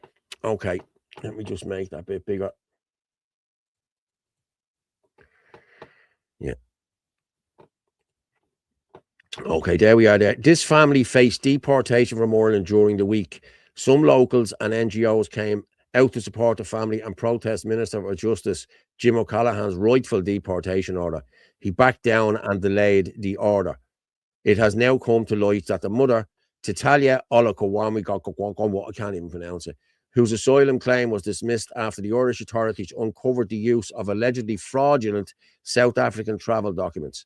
She now faces deportation. She's from Nigeria, not that it matters, but taking advantage of vulnerabilities and lax open borders in the EU Ireland by fraudulent means is considered illegal. We escaped kidnapping, mother of family being deported next week. 5 days ago, she said she is pleading for her and her sons to be allowed to remain in Ireland because their lives are not safe back in South Africa. Listen, again, you come in here fraudulently, you're illegal. You have to go. I'm sorry. Bye-bye. End of. I seen Martin Murphy jump in there and jump back out again. What happened? Right, okay. So, okay, let's get on to the food section. So first of all, let's play Liam de Butler's video. Liam's video has done excellent, and it's all talking about labelling.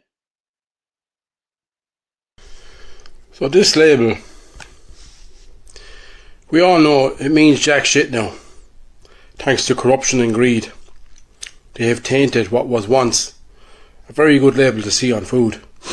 So with that in mind, it's important that we now realise that we've come to trust labels and brands way too easily in this country. So with a small bit of effort, if we just turn them around and read what it actually says.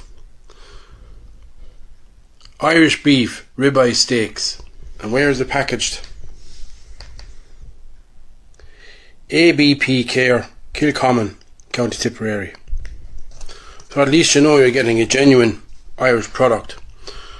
But it's important to check the labels. Let me just give you some examples. This is a half pan that you can get from Lidl. Connell Bakery, white slice pan. I have no doubt it's a fictitious bakery. There is no bakery. But have a look at the ingredients.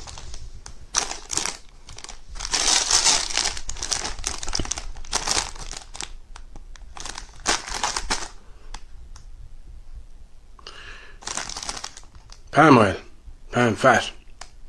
What they do is, same as Cadbury's and all these other brands, they're taking out the animal fat and replacing it with palm oil and palm fat to save costs. Let's have a look at some mayonnaise. Hellman's real mayonnaise. 78% rapeseed oil, 7.9% egg and egg white. It also has sunflower oil. I'm not suggesting rapeseed oil is bad for you, but if you don't know what it is, you might want to look into it. At one stage it was used as an engine lubricant called canola oil. So it's important to check your labels.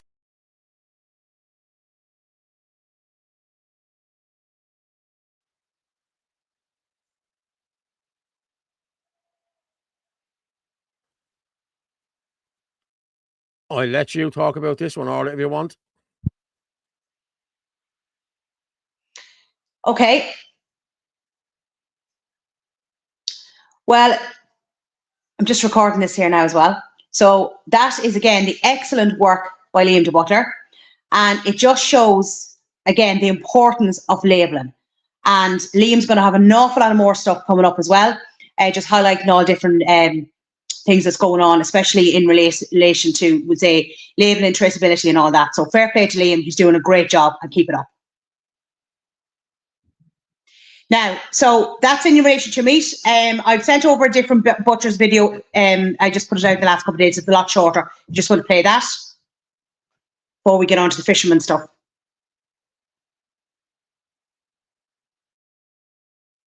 Okay, I have it there now. Yeah, the butcher's one. I'll play the butcher's. Okay, is that the... Yeah, that's this one here. Give me the thumbs up. So I'm here today at Willie Rat's in Carlow Town with the head butcher, Mert. How are you, Mert? How are you going? Too long. I've just sent you over another one. It's a lot shorter. Okay. Save.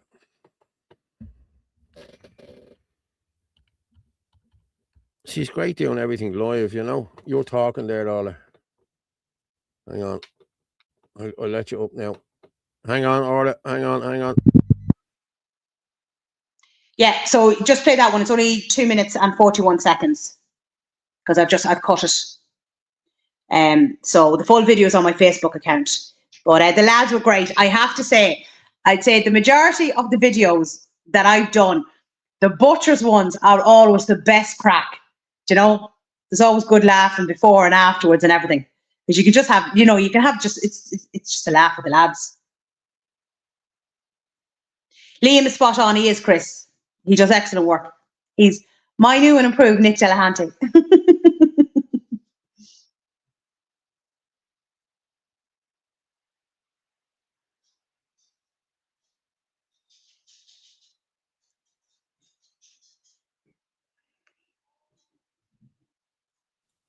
Just bear with me, Orla. I have to pull this down. Like, just give me a second.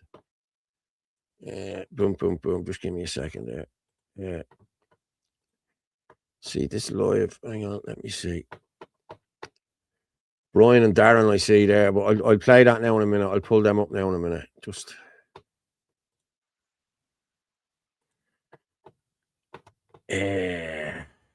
Okay, we done Liam's one. That's Liam's. And Liam, as I said, yeah, as Orla said, Liam is doing great work. But there's a lot of other stuff here as well. I got sent on stuff there as well. Teeth in McDonald's. People finding teeth in McDonald's and cannibalism and Jesus Christ. How long is it going to take for that video?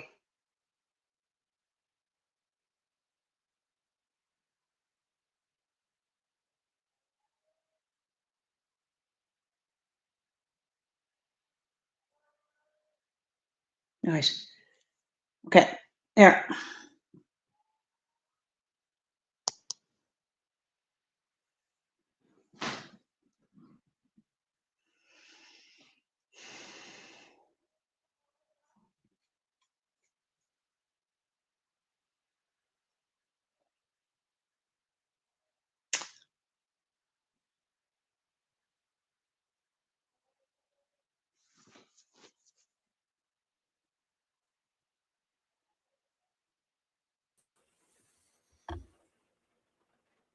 Here's young Murphy back in. How's things? Everything all right? He's gone back off again. Okay, let's just play this one here now, the Butchers. Here at O'Neill Butchers in Grigcullen in Carlow, and I'm with Ken, Brian and Darren. How are you, lads? Good, thanks. Well, we sell beef from our own farm, so we have full traceability on it. So there is, and pork, lamb, chicken, and a lot of various different types of chicken. Brian, you take that one now, chicken.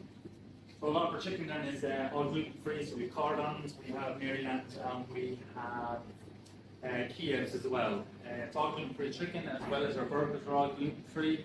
And yeah, that's the chickens. And you were saying as well, you have free-range chicken here as well. Free-range chicken. And you have fillets there.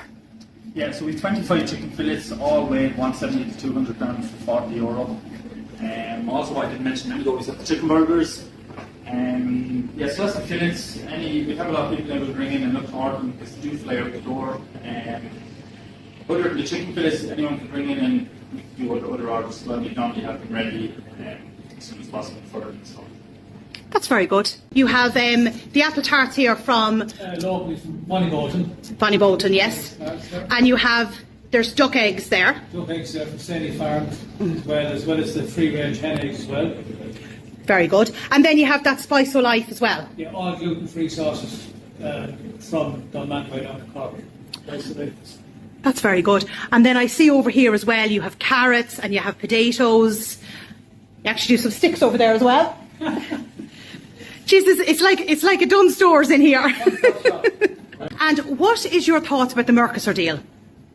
The Mercosur deal, it might favour the butcher really because the traceability in Ireland is that good, like from farm to fork, you know. So there's great confidence in the farm here, like with traceability. Well, this is it. I mean, anyone that comes in here can say, where's that meat from? Where's this meat from? Where's that chicken from? And then you believe very much in high animal welfare standards. Well, we do, yeah. Like we'll be killing our own cattle there. We actually fill up the farm and they're leaving the yard, go to a local abattoir there, just a few miles out the road. And it's got to be inspected when they get there as well. So. And that's very important. Very important, the welfare of the animal. Exactly, 100%. Well, look, lads, thank you so much for your time today, I have to say. And as I said, I was just watching your customers coming in. And what was great about me coming down today was that your customers asked me to come down. So that's how much you guys are thought of. Thanks very much. So, fair play to you. Thanks. Thank you. Thank you.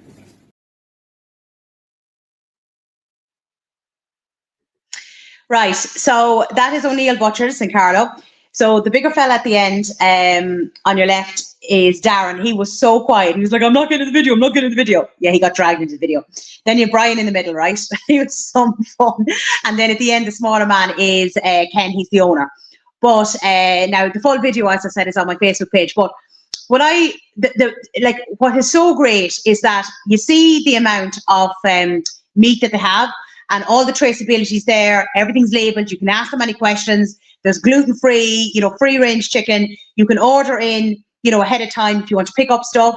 They'll, any pieces of meat they'll cut up for you. They'll do whatever you want. Like, this is what you get from your butchers. But you're not just getting that. Like, as I said, it's like a one-stop shop. I mean, the lads even had sticks there. I was like, what? But they had, there's free-range eggs there. There was carrots, potatoes. They had, local honey, apple tarts and all that as well. And then they have this thing. Now, I have a video on that to put out yet. So it's called Spice O Life. And it's Irish bread down in Cork. And it's gluten-free, but it's sauces. Like, they have bolognese sauce. They have creamy pepper sauce as well. But, the stuff is brilliant. Absolutely brilliant. Like, if you want, real proper sauces that hasn't got a load of, we'd say, God knows what ingredients in them, But again, they're Irish men as well. So that's called Spice O Life. So you'll see it in a lot of the butchers. But I have to say, the butchers ones are always the best crack. I have another one coming up tomorrow now from Willie Rats. It's a lot longer. I have to cut in 2 parts because you get some lads and, you want a video that's 2 minutes. You get other lads who want the video to be 20 minutes. So just before we go into the fisherman video, if you put up and it was actually the other fisherman, Jason from Bates of Kilmore Key. He sent this on to me earlier on. So just look at this and see what's missing. This is unbelievable what's happened in our fishing industry. I'm just looking at this here now, Orla. These are all, I'm just going to read it. Hang on, I'm going to put her up there now and read it. Hang on.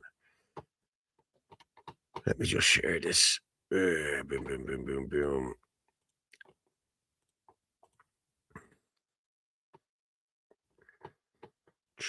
Okay, so this is our fishing waters. This is, as you can see, hang on, I'll put this here so I can read it. But these are our fishing, and these are all different fishing boats, yeah? All here. Yeah. Okay, spot the ball. A quick glance at the waters west of Ireland tonight shows scores of vessels from at least 8 different EU and non-EU nations. And what's missing? I'd say there's no Irish trawlers out there. Nowhere to be seen is one single Irish naval vessel monitoring all these foreign vessels in Irish waters. And also conspicuous by its absence is any of the EFCA fisheries patrol vessels who seem to avoid coming to carry out the inspections in Irish waters at times of the year when the Dutch factory ships and the Norwegian blue whiting vessels are harvesting, but instead EFCA's box ticking exercise in Irish waters is done in the months that only Irish vessels are there to be targeted. P.S. I'm also reliably informed that a Norwegian Coast Guard vessel is currently within the Irish waters jurisdiction. Perhaps they're taking pity on our lack of resources and are lending us a boat. But there you go there. Look, that's off the Irish coast. Look, the Arctic Voyager, the Apollo, Mar Blanco, Ashbourne, Venture 2, Adventurer 3, Northern Celt, Zenith, Paula, Annie, Seaborn, Morema, Brum Fjord, Jesus, St. John the Baptist, Havlegans, Corona, Gloria, Vispon, Kira, Firstborn, Sempre, Des Dolores, Aegir, Sora. Like, how many boats is there? Like, Jesus Christ, there's some amount of boats in our waters. And this is the west of Ireland. So this is under a group called the Irish fishing industry, right? But this is unbelievable. So I interviewed Jason there only a couple of weeks ago, right? So then I was over at the Kilkenny Farmers Market and I got talking to Pat Hartley, who's from Waterford. So I did an interview with him. And that's the interview we have there now. I'm going to play that now. Okay, let's play this guy. I'm going to make myself a cup of tea because it's a couple of minutes long. So, yes, let's play this fisherman. So I'm here today at Kilkenny Farmers Market and I'm with Pat Hartley, who is the owner of Hartley's Seafood. And you are from County Waterford. Yeah, we have a small little production unit in Antown, County Waterford. I started this company 22 years ago when I sold my restaurant business. I have a background in the food industry, and I thought that the fishing industry would be an interesting place for me to hang my cloths for the next few years. So I decided then that the opportunity came up to do a few farmers markets around the country. So I kind of concentrated on that and drove the business forward from there. Predominantly it was whitefish, Irish whitefish that we were doing, and the supply was constant and easy to get. I set up the whole system to do our finishing from the fish that we bought in Kilmore Keys, Flaherty's, and local boats in Dunmore East, and Bolton.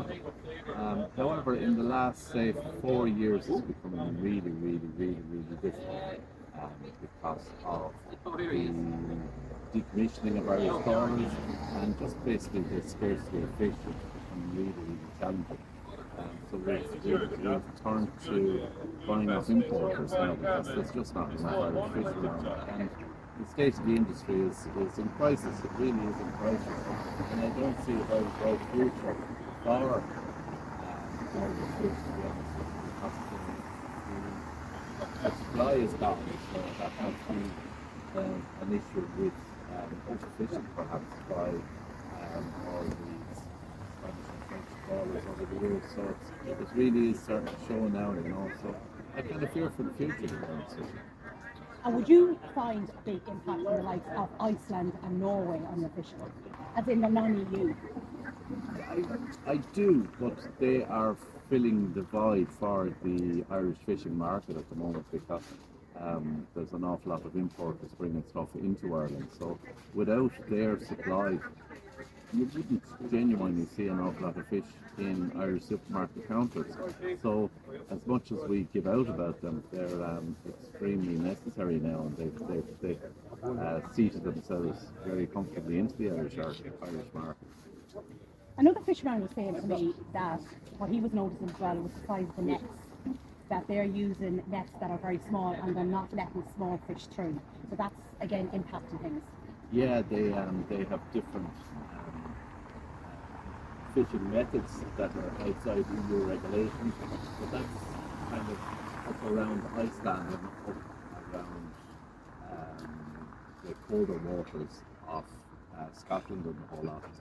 So that's probably why they're able to supply the market, because they are using smaller net sizes. So that would have an impact on the future of the industry going down. But the one thing I have noticed that they do close certain blocks up around Iceland and Scotland. So there is an eye on the future up there. So they are very good, you know.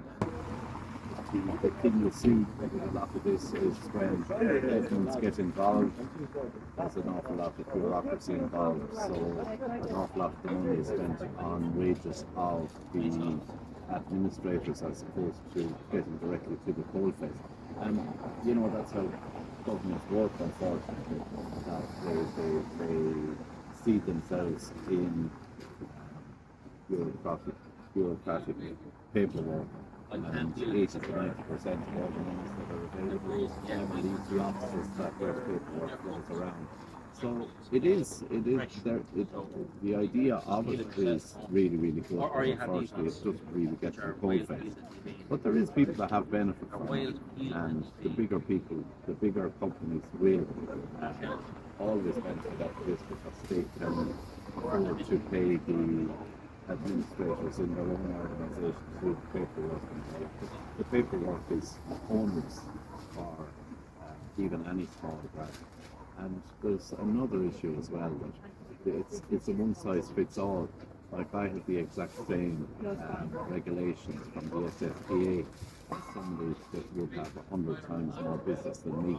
So like I'm doing the exact same audits with our government officials that companies 100 times bigger than me or outside Europe. So there maybe that should be looked at, that the small artisans should be treated differently. And right now, what's your opinion on, we say, the benefits and non-benefits of being in the EU? If we had an export market, well, we export a lot of months are used to be done for years and years and years. So for years it was a benefit, but now with the lack of supply, it's really of no benefit to Ireland, because there's more going out of our oceans in direct fish, i.e. through via the quotas of Europe, than is being beneficial to Ireland. But we all know, like, fishing was sold for farming in the 70s because it was an ordinary body, whereas fishing breed on themselves for anything. So, you know, in ways they nail their own demise by being unorganised. Now, thankfully, they are starting to get organised now. I fear that it's too little too late. That's my fearful future. The likes of my age group are, you know, we're on our way out as such from the industry. There's very, very few youngsters getting into it because they don't see a vibrant future in it. So I think we just get on it. And what do you find are the biggest costs facing you as a small business at the moment? Material costs, diesel costs, and wages. So, like, they're always the inputs into every business that you have to be mindful of the bottom line. And the fish itself has doubled in price in the last 2 years, 3 years. So that's what to be mindful of.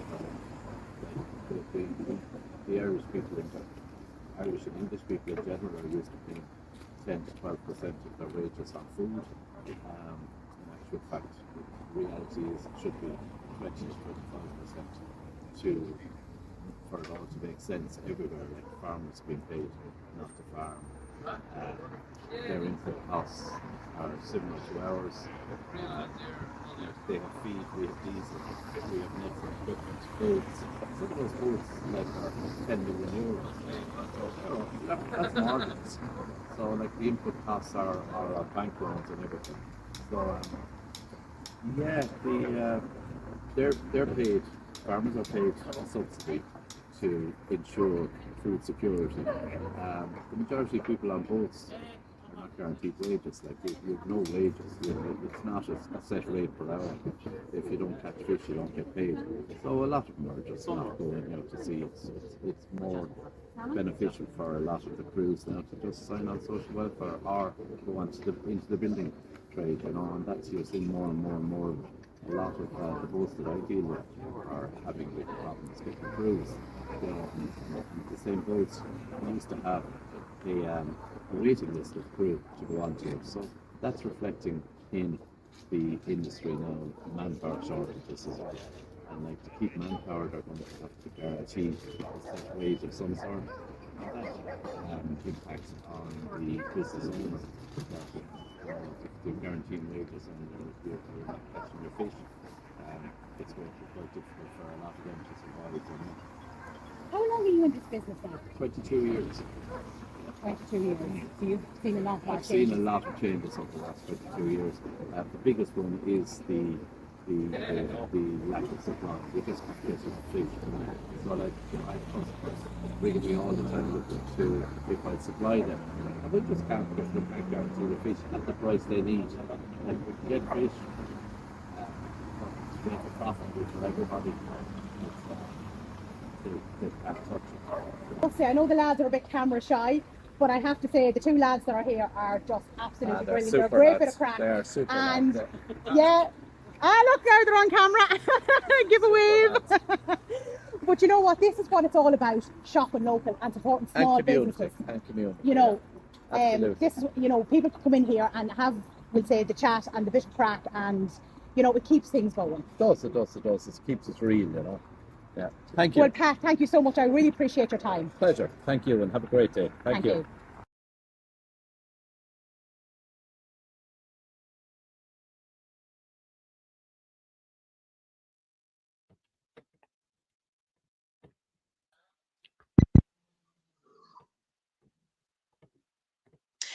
Right, so that is Pat Hartley from Waterford. He's at several farmers markets. That was the one at Kilkenny Farmers Market. Now, I don't know what's wrong with the sound. The sound is terrible, but that's why I always add the captions so that you can at least read it. He was absolutely sound. The lads were like, but geez, I don't know if he'll go onto the camera. But he did, and fair play to him. Like, for doing the interview, like, it's not that easy getting interviews, but fair play to him. And the two lads that'll be there are just absolutely gas cracked, and they have a great array of fish of what they can get, as you can see. But the fishing industry is in serious, serious bother. Like he was saying, like 80% of the fish in the supermarkets is not from the Irish trawlers. It's imported in. And he says again, like, there is no benefit of being in the EU. The farmers to say, what benefit is it with the farmers now with this whole Mercosur deal as well, But we're in serious bother with what's happening in the fishing industry. Imagine him actually saying there that there's no support for those lads to be on the trawlers, that a lot of them are better just being on the dole. Like, that's how bad things are. And the government do not care. You can hear him saying as well, it's all top heavy. That's where the money's going, the CEOs and all this. It's not going down to the lads that are out killing themselves on the trawlers. And then you have, as Jason said, millions been spent where the trawlers can park their boats, the Spanish trawlers, but nothing for the Irish. Like, there is no support for them either. And like, the fishing industry is even worse than the farming one because there is no support. It's absolutely disgraceful what's going on. And like, again, it's all overfishing. It's the EU quota. It's non-EU countries coming in and thinking they can do what they want and no regulation. Like, as I said, that was sent on to me. Where was a naval vessel checking all these boats that are on our seas? Nowhere to be seen. Like he says, the demand is there. There's no problem with demand. It's trying to get the supply of fish. Yeah, but you look at that there as well. Like, I've seen, like, I'd be out in Hout. You buy the fish out in the Hout, but somebody just putting in there, this is what should happen. People go to the fishing ports, buy directly from the boats, go to the farmers, buy directly, bypass the government and supermarkets. I agree wholeheartedly with that. We've just hit 800 there, people. Fair play to everyone who's tuning in. But like, this is what we're talking about. Go to your butchers, support your butchers. The butchers are getting their meat from the farmers. The same with your fishermen. Like, go to the farmers' markets and buy off them instead of going into the supermarket. You have no idea what you're buying in the supermarket. Half of it isn't labelled properly, so you don't know what you're getting. What did Jason say there the other week? What, 90% crab? He said, what's the other 10%? A crab is a crab. So what are they adding in? Do you know? And you're supposed to trust them. At least when you go down to into the farmers markets, like, you get to see everything that's there. And it's all fresh. I'm just going to there, what you say. Unfortunately, the Irish fishing industry are part of the open borders, mass-free immigration into Ireland. Most Irish boats only employ cheap immigrant labour. Now, I have to disagree with you there on, well, out in Hout, I have to disagree with you there. They're nearly all Irish crew. Of them that's left. There's probably only about 5 boats going out of Hout now. Hout, I remember growing up as a kid, and they put in, I think it was something like 1.2 million they paid for this big ice plant, and they used to bring them in, they used to package them there, they'd ship them out, they'd sell them there, everything. It's not happening there anymore. That place has gone to wreck and ruin in Hout now. It had its own dry dock, it had everything, it had its own marina. It's gone to shit now. There's not enough boats out there, you know what I mean? Christine there saying, I heard the fishermen saying there is no such thing as wild caught salmon now. Yeah, I seen that as well. People are being charged a premium for wild caught salmon when in fact it's farmed full of vaccines and God knows what exactly. That's what Jason said in my interview. There is no wild salmon. It's like, what did he describe it? It's like hen's teeth. You can't get wild salmon. It's illegal as well to get wild salmon. There is none. And like the boat fishermen said, like both of them, like they're coming from generations as well of fishermen. And like, you can't get the young lads anymore. There's what benefit if they don't know if they're going to get paid from one week to the other? What incentive is there unless they've got a real love for what they're doing? I used to go out. Listen, as I said, I grew up in Hout. I used to be in Hout all the time as a kid. I seen it growing. I seen it getting better. It was one of the best ports coming into this country, into Ireland. and now it's a shell of what it was. You know what I mean? Very few Irish crew on boats, bar the captain. Okay, well, I'll be honest with you. I only know Hout. I can't talk about other places. Love you, Irish people. Love you. Oh, we love you as well. The Aldi's, Lidl's, Tesco's, and Musgraves have destroyed Irish towns and villages, but let's all pretend 'tis grand. We are a sick country.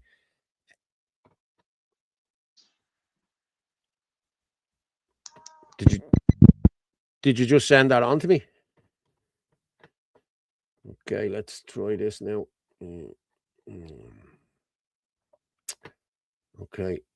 Is this another video? Okay, let me pull this down then. Where are you gone? That's why I love live TV. It's great, isn't it? Okay, that's saved. I'll pull that down now. Just give me a second. I'll just go through. I'll pull it down while I'm talking to you. I'm just going to do that now. Lame 2. Yes. Okay. I'm going to go through a couple more comments while I'm waiting for that to pull down. Netanyahu said they will destroy countries they hate. We're on the list, I'd say. Back at you. Yeah, okay, hang on, Seamus. I have friends who fished on boats out of Union Hall in County Cork. Most of them got replaced by immigrants. Okay, I didn't know that, mate. Japan love their fish. That's where most of it's going. Yes, it is. Exactly. Spot on. Put it down and get it up. There's no need for that now. There's no need for that. I can get it up, no problem. Yeah, no sweat. Yes, I'm going to play Liam's video. This video is for educational purposes only. I am not here to tell you what you should and shouldn't buy. I'm not here to chastise you. I'm not here to judge you. I'm only here to show you what it is that's in your food. I understand that people have different budgets, and I understand that people have to do what they need to do to survive. Again, this is not a video to judge you.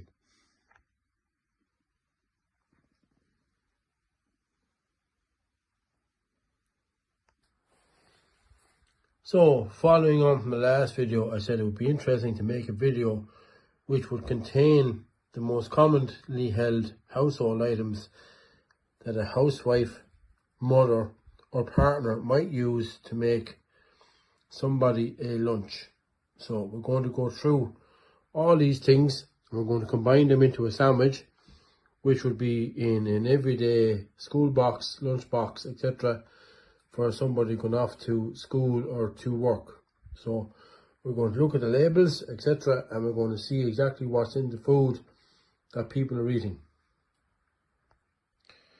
So first up, we have the Bramwell's brand from Aldi,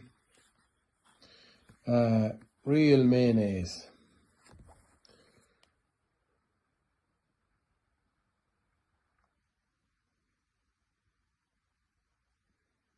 And there you can see the ingredients there.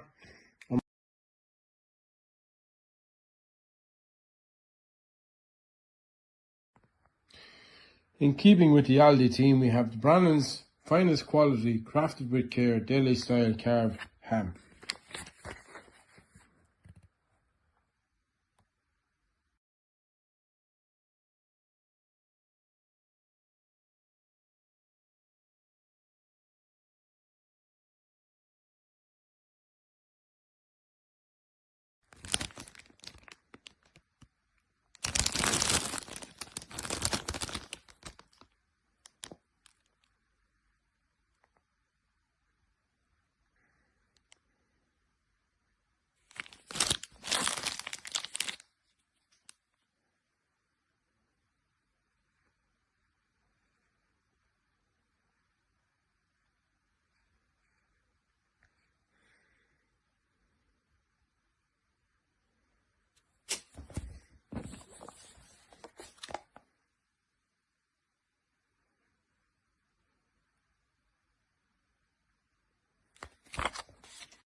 Wow. So I just asked Liam again about the rapeseed oil because I seen it was in some of the stuff there in the mayonnaise. So canola, CANOLA oil. at one stage was used as an engine lubricant. That's your rapeseed oil. And then I saw as well more palm oil. Palm oil just seems to be in everything. Bear in mind, palm oil is destroying rainforests and destroying, we'd say, the habitats of the likes of your orangutans and all that as well. So it's doing serious damage. And it seems to be in everything. Cadbury's is now not a glass and a half of milk. It's probably a glass and a half of palm oil. And it's in everything. Like, just turn over and look at the labelling and you'll see it. It's unbelievable. That's true, Joe. How much palm oil is and stuff. Well, I'll be honest with you. Palm oil, I walked up to Tesco's after Christmas and they were selling off Quality Street for $2.50 a drum. The Cadbury stuff was £3. They were £7 at Christmas. They couldn't sell them. Nobody is buying them. All the Easter eggs. You go into Dunn's. I'm going to be honest. You go into Dunn's. The Easter eggs are on the shelves. They're stacked high. And nobody is buying them because of the palm oil. That's it. And people are wired to it now, you know. Yeah. So there you go. But again, right? Okay. There's another thing. Again, go to your farmer's market, to your cheese, to the cheese guy. And if you want cheese, you get your proper cheese there, you know, rather than would say what's in the supermarkets. So then the last thing on this then is, hold on a second, I should have it labeled. Hold on. This guy is great on Instagram, actually. Hold on. Where is he? Hold on. I'm just looking there now. Feel no weight. I live in the wilderness. Can I move in with you? I'd like to live in the wilderness for a while. Let me have a look at that guy. I think I have that here, yeah. Yeah, I have this here. I'll play this now. Have you ever actually read the labels of oranges and lemons? Go and check yours. On many imported citrus fruits, you'll see this. Imazalil and thiabendazole. These are fungicides and they're applied to the peel to stop mold while fruit is stored and transported. Imazalil is persistent, doesn't wash off easily, and in animal toxicology studies, both have been linked to liver and hormone-related issues. Regulators say that the residue levels are safe. Some labelling will actually say do not eat the peel. But if you're using the peel for zesting, slicing, making marmalade, this is where organic really matters. Organic citrus fruit will not be treated with this synthetic post-harvest fungicide. Read the label.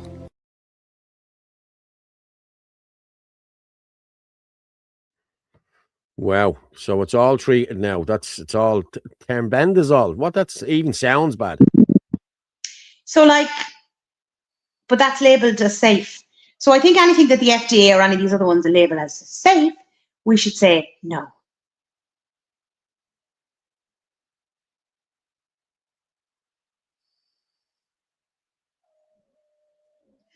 Yeah, I think we're going to. I'll tell you what I have here. I want the fisherman video. That's done. Okay,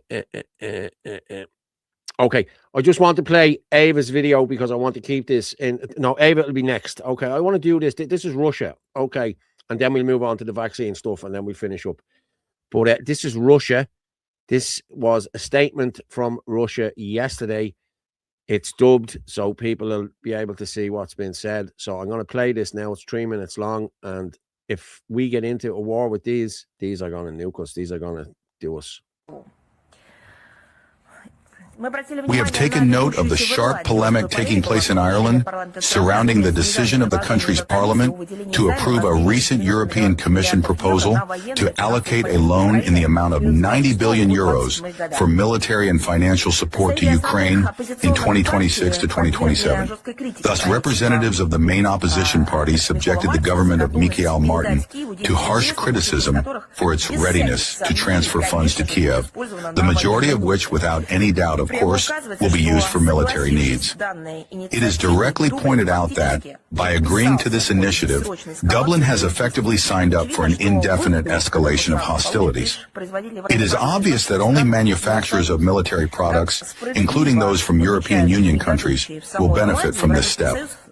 As those indignant within Ireland itself rightly note, The European Union was conceived as a peaceful organization and not a war financing machine. This is their quote. At the same time, the allocation of another multi-billion loan to Ukraine will lead to the fact that Irish money will not only go toward various military purposes, yes, I would simply call them extremist and terrorist, but will also surely settle in the pockets of insatiable corrupt officials in Kiev. I would like to remind you that Dublin has already separately allocated a total of 464.4 million euros to the regime of Zelensky. Ultimately, both these funds and the new allocations fall as a debt burden on ordinary Irish taxpayers, whose consent for such sacrifices, as you understand, no one ever asked for, and no one ever reported back to them either. In Ireland, of course, there are those who still naively believe and think so. Well, perhaps they actually just pretend to believe in the utopian idea of covering the costs of the Ukrainian project with some Russian, as they call them, reparations, or by alienating our sovereign assets. Or, more simply put, they think they'll manage to steal something again somehow and compensate themselves. However, the majority of residents in Ireland demonstrate common sense and understand the illusory nature of such dreams. For our part, we are also forced to state that joining the plans to finance Kiev leads Ireland further and further away from the concept, as it has generally stated repeatedly, of military neutrality, toward an increasing involvement in the militarization of the European Union.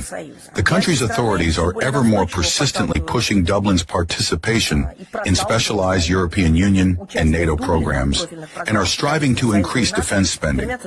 Such a policy, being pursued against a backdrop of acute underfunding of measures to solve socioeconomic problems within Ireland itself, essentially contributes to Dublin's slide toward bloc status and the destruction of the idea of the country's traditional neutrality. The fact that this line, fraught with the transformation of the country into a tool of the geopolitical game of London and Brussels, does not find a response among the majority of Irish people. And all of this, seemingly, does not greatly bother the government of Michel Martin.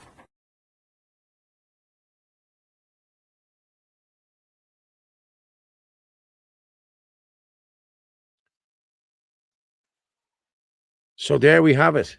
Straight from the horse's mouth. We are moving into Third World War territory here, people. And the day we lost air neutrality was 2022, when we let Zelensky talk to our parliament on a big screen. By right, they should have done it the next day. They should have got Vladimir Putin in on the Friday and let him talk to them as well. We took a side that day. We should have never took a side that day. And we are a neutral country. End of story. We don't need this. Even Russia, bombs are being made in Belfast that are being used in Ukrainian. I said about 3 years ago, we are in trouble if one of them bombs lands in Russia, and with it being made in Belfast tag. Yes, Blessing, it says no. Even Russia knows that our government are sending our taxes abroad without our consent. It still means that our scam artists in the Dáil are making enemies of very powerful countries. Yeah. 90 billion. Yeah, not enough buckets to vomit into with these traitors in government. I agree with you. I really do. Russia knows where the Dáil is. Yeah, I'm sure they could take that out fairly easy. But make sure they do it on a day they're all in there. If Fianna Fáil and Fine Gael, I know I'd probably get done now for that, for saying that. Art to life. Putin stopped all adoptions from Russia to the Americans way back because he knew what the elites were doing to the children. Yeah, I agree with you. I agree.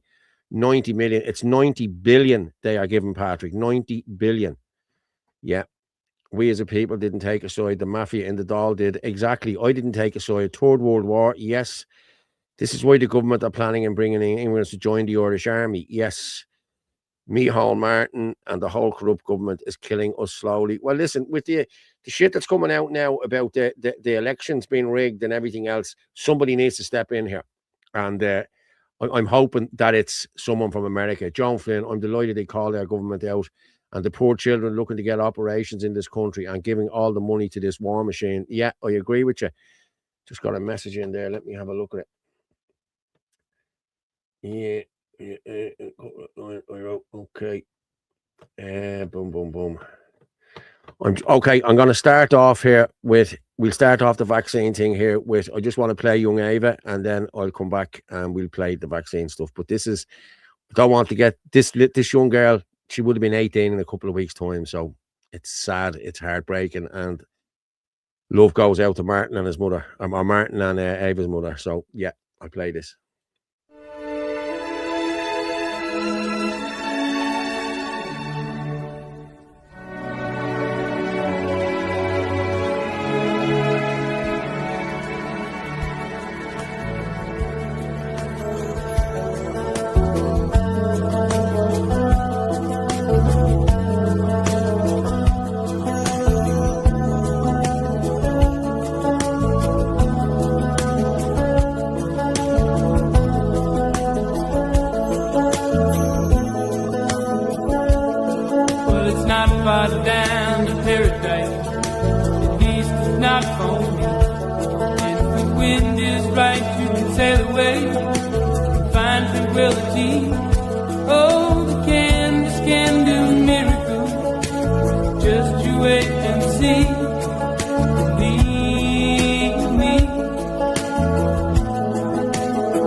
God love her. God love her. It must be heartbreaking. But do you know what gets me when I see her? Oh, shit, sorry. When I see her in the school uniform, it just reminds me of my own kids, like, you know, and thinking what I'd be going through, you know. So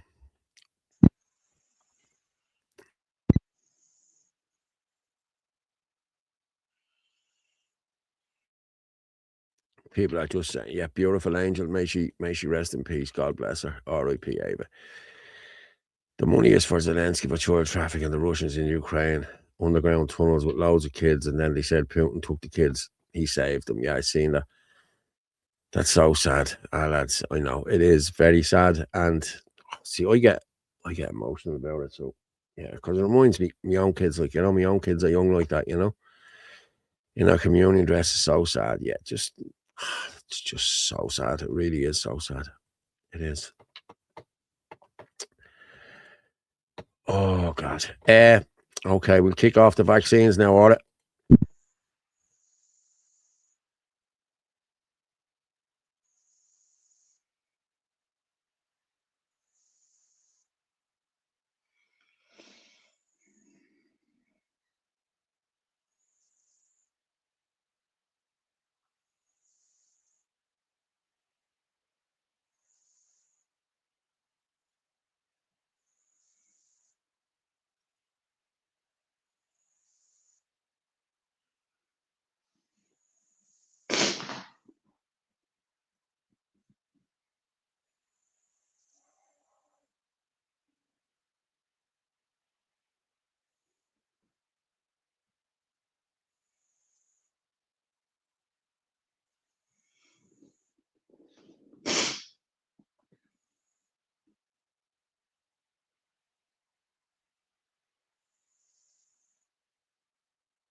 Yeah, I'm just going to play this. I'm going to share this. And I tell you, I'm going to share this first if I can. Anyone, you're still crying. I know I'm the same, Orla. It's sad. I'm just going to share this one. If you can buy us a coffee, please, people. If you can't, don't worry about it. But if you can, please do. That's it. We need to get the funding in and we need to get the coffees in and everything else. So I'll stop sharing that. I'm going to play this one. Tell me if you can hear it. Okay.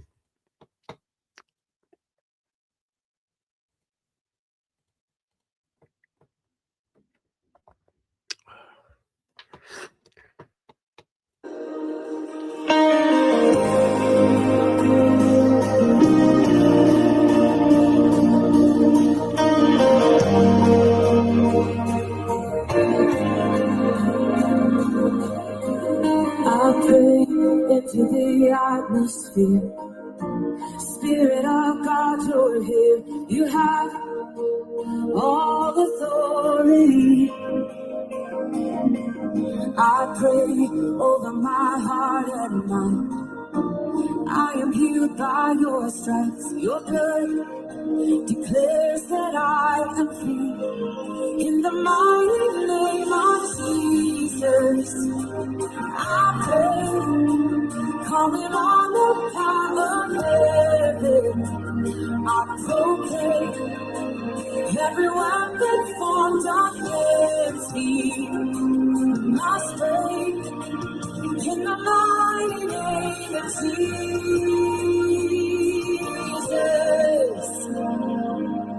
I draw a permanent boundary line. The enemy has no right to come near my family. No scheme could ever undo God's plans. No matter the circumstance, the promise I seal my destiny. In the mighty name of Jesus, I pray, calling on the power of heaven. I proclaim every weapon formed against me must break. In the mighty name of Jesus. In the mighty name of Jesus, I know all the power of fear and darkness must go. Every teacher, every victory, oh, I hold in the mighty name of Jesus. I will not fear, I will not fear. When the enemy comes near, from the doorframe of my life, it's the blood of Jesus Christ. I will not fear, I will not fear. There's an army of angels here. I'm protected on all sides by the blood of Jesus Christ. I will not fear, I will not fear.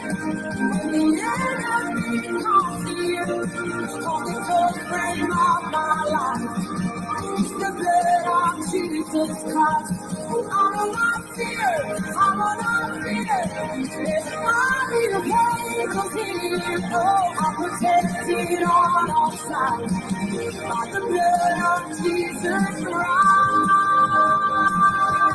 In the mighty name of Jesus, I pray, calling on the power of heaven. I proclaim that every weapon formed against me, oh, it must break. In the mighty name of Jesus, it's in the mighty name of Jesus. Oh, I know all the power of fear and darkness must go. It's every teacher, every victory. In the mighty name of Jesus. In the mighty name of Jesus. It's in the mighty name of Jesus. It's in the mighty name of Jesus. Oh, the name of Jesus.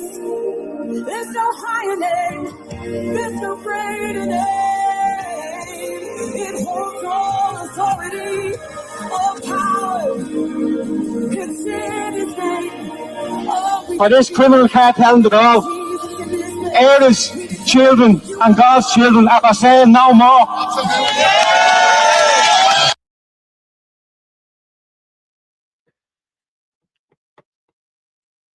Just fair play to Ferg there. I said I'd play that because, and the reason I played that was, if you look at that video, everybody in that video that's in a picture with Ferg has been persecuted by this illegal Gardaí and government over the last 4 years. Every person in it. I don't need to name them. You just need to look. Every person that's in them videos is being persecuted. I just wanted to read. It was a Valentine's message he was putting out. Happy Valentine. I'm always very humbled when anyone takes the time to make a video. This was made for him, and somebody said, thanks to Erda for Christ, Cat. The song is so beautiful, my friend. It's the people that love you. It's the people and the love we have for each other that makes Erda so special. And she wrote back, thank you, Ferg, for acknowledging the music video. But in all honesty, I truly believe it was the Holy Spirit at work. As I told you, I was simply driving along the road when the song came on, and it instantly came into my mind to create a video of you to create a video. Came into my mind to create a video collage of the pictures with it. It was a divine moment, and I couldn't think of a more fitting person. Maybe me next.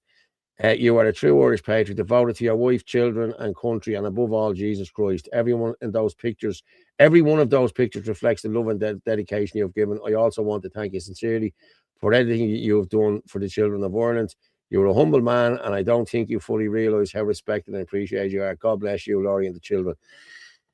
Ferg, you don't realise how appreciated you are. And I did say it earlier, if Fergus Power called a protest tomorrow, this whole country would be at this protest. And Ferg is involved in the Tusla one. And please, people, make it to Tusla on the 1st of April. I don't care if you're not talking to these people or you don't like that person, you don't like this person. I'll be there. Whether anyone else is going to be there that I don't talk to, I just won't talk to you. I'm there to stop this shit that's going on with the children. That's all I'm there for.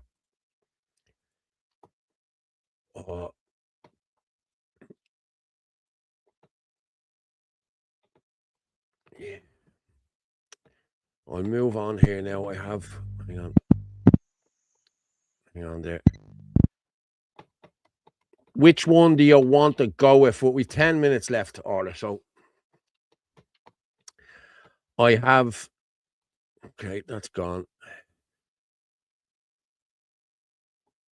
Okay, I have that one there. The measles one. Do you want to go with the measles one?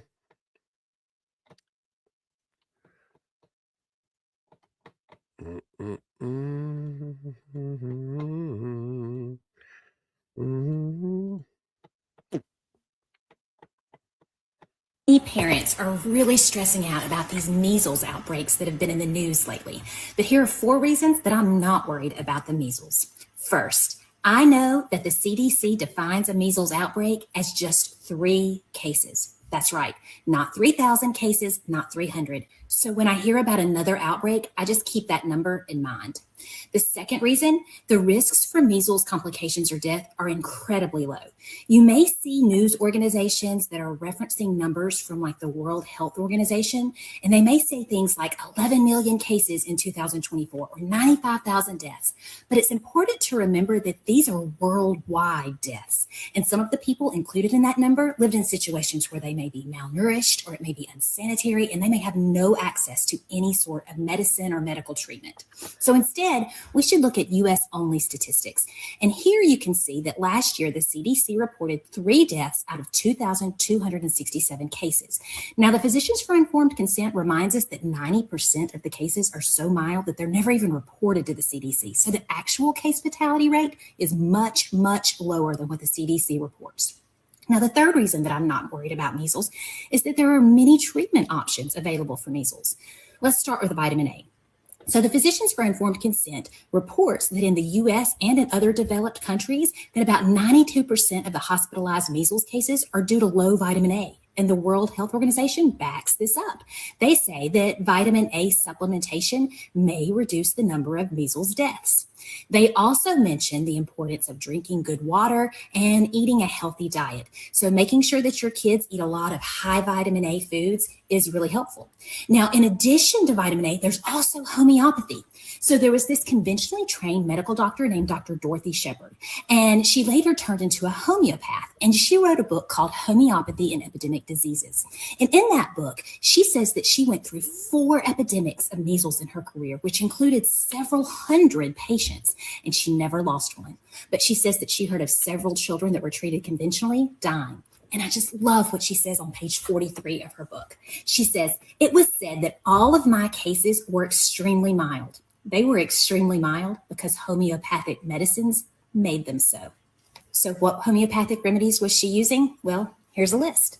The fourth reason that I'm not stressing out about measles is that I'm not going back and forth wondering if I should cave and give my kids the measles vax. I've already looked into it and I'm not interested. Because first of all, it's important to recognize that the measles vaccine wasn't the game changer that we thought. If you look back at this chart and slide down to the year 1963, that's the year when the vaccine was first introduced. But you can tell that the number of deaths in the United States had already dropped drastically before the vaccine ever entered the market. I have a lot more thoughts on measles. Just comment send. I'm going to just stop sharing that there, and I'm going to just speak about the measles. In 1960 odd, when that vaccine came out, we had, just before that, there was something like 400 deaths from measles. It was only 400.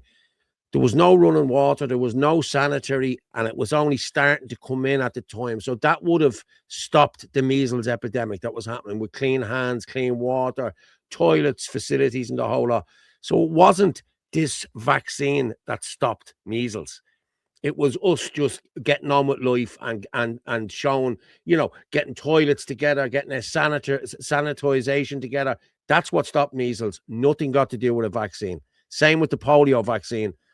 Polio was way down before the vaccine came in, and then boom, went straight up again. Yeah, no, that's what I was about to say. Proper healthcare, proper hospitals, proper access to medication, and proper sanitation. And the exact same with polio. The polio virus was on its way out when they introduced the shots. So it was nothing to do with them. It was on its way out anyway. And you can get your vitamin A from a lot of your leafy green vegetables. That's where you get it from. You have to be very careful with vitamin A, though. You can't overdose on it because it can be harmful. But you just if you need to get it, you just get it from your vegetables.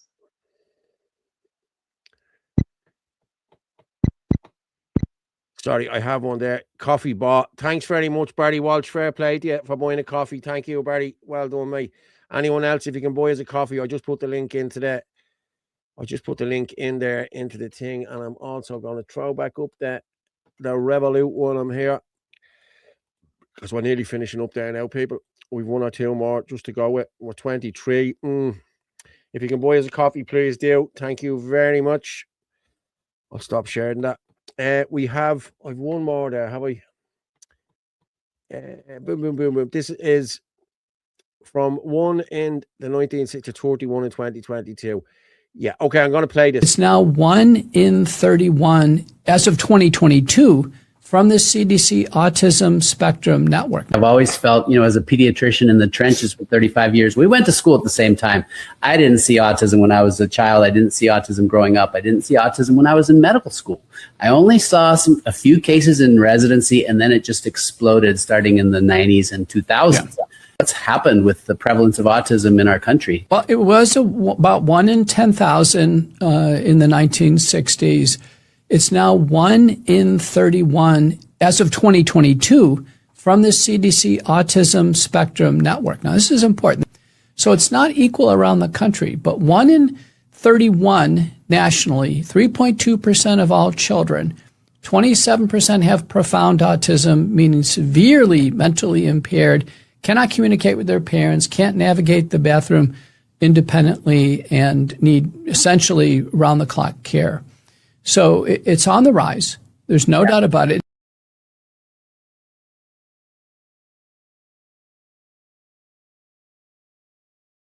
I have to say, this is my favourite channel for Irish news. You're some fantastic, wonderful people in this chat. Love you all from the bottom of my green Irish heart. What's that one now? Women develop rare blood disorder, tetanus shot. Hang on there. Did you send that on to me? Okay, just bear with me there. I'm just going to throw this up before I finish. This is for Tusla. People, please, Tusla is not fit for purpose. 1st of April, 12 noon. Please get there. Please get there. Just bear with me there, and I'll just see what Orla has just sent me.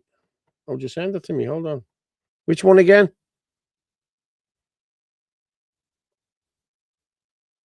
Tetanus. Where are you?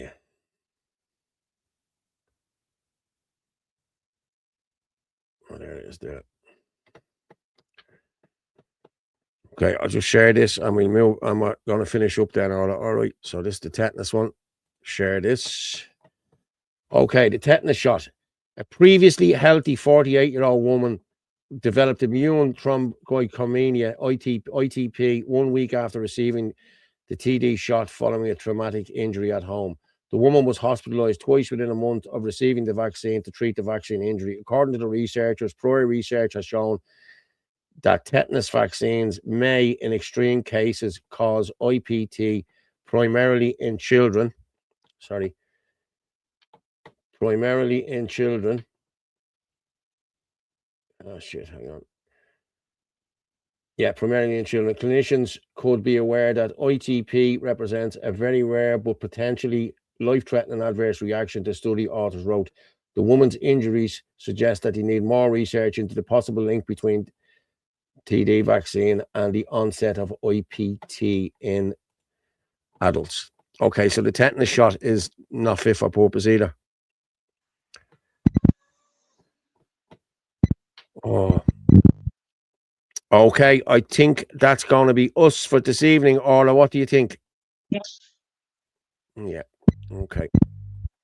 I'm just going to read out a couple more. I refuse to watch mainstream media and listen to radio anymore. I only tune in here twice a week to get the proper news. Fair play to you all. No problem, Emma. We try to do this every week. And I'm going to be honest with you.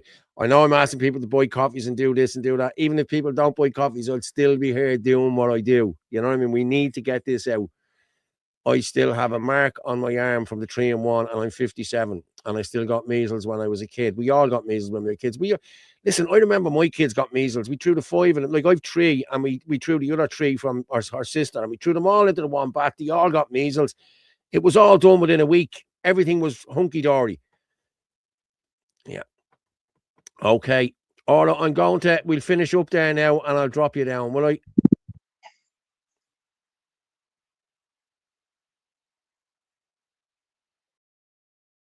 Dropped Orla down there now. Good night. God bless Orla. I'll get her in the green room there. Paul, I sent the video. Joan, I'm all out of time here. If I go over the time, the thing doesn't pull down properly. 2.5 hours. Is it the flying in, people? Fair play to you. Shit, I was going to get a tetanus shot after. Yeah, don't.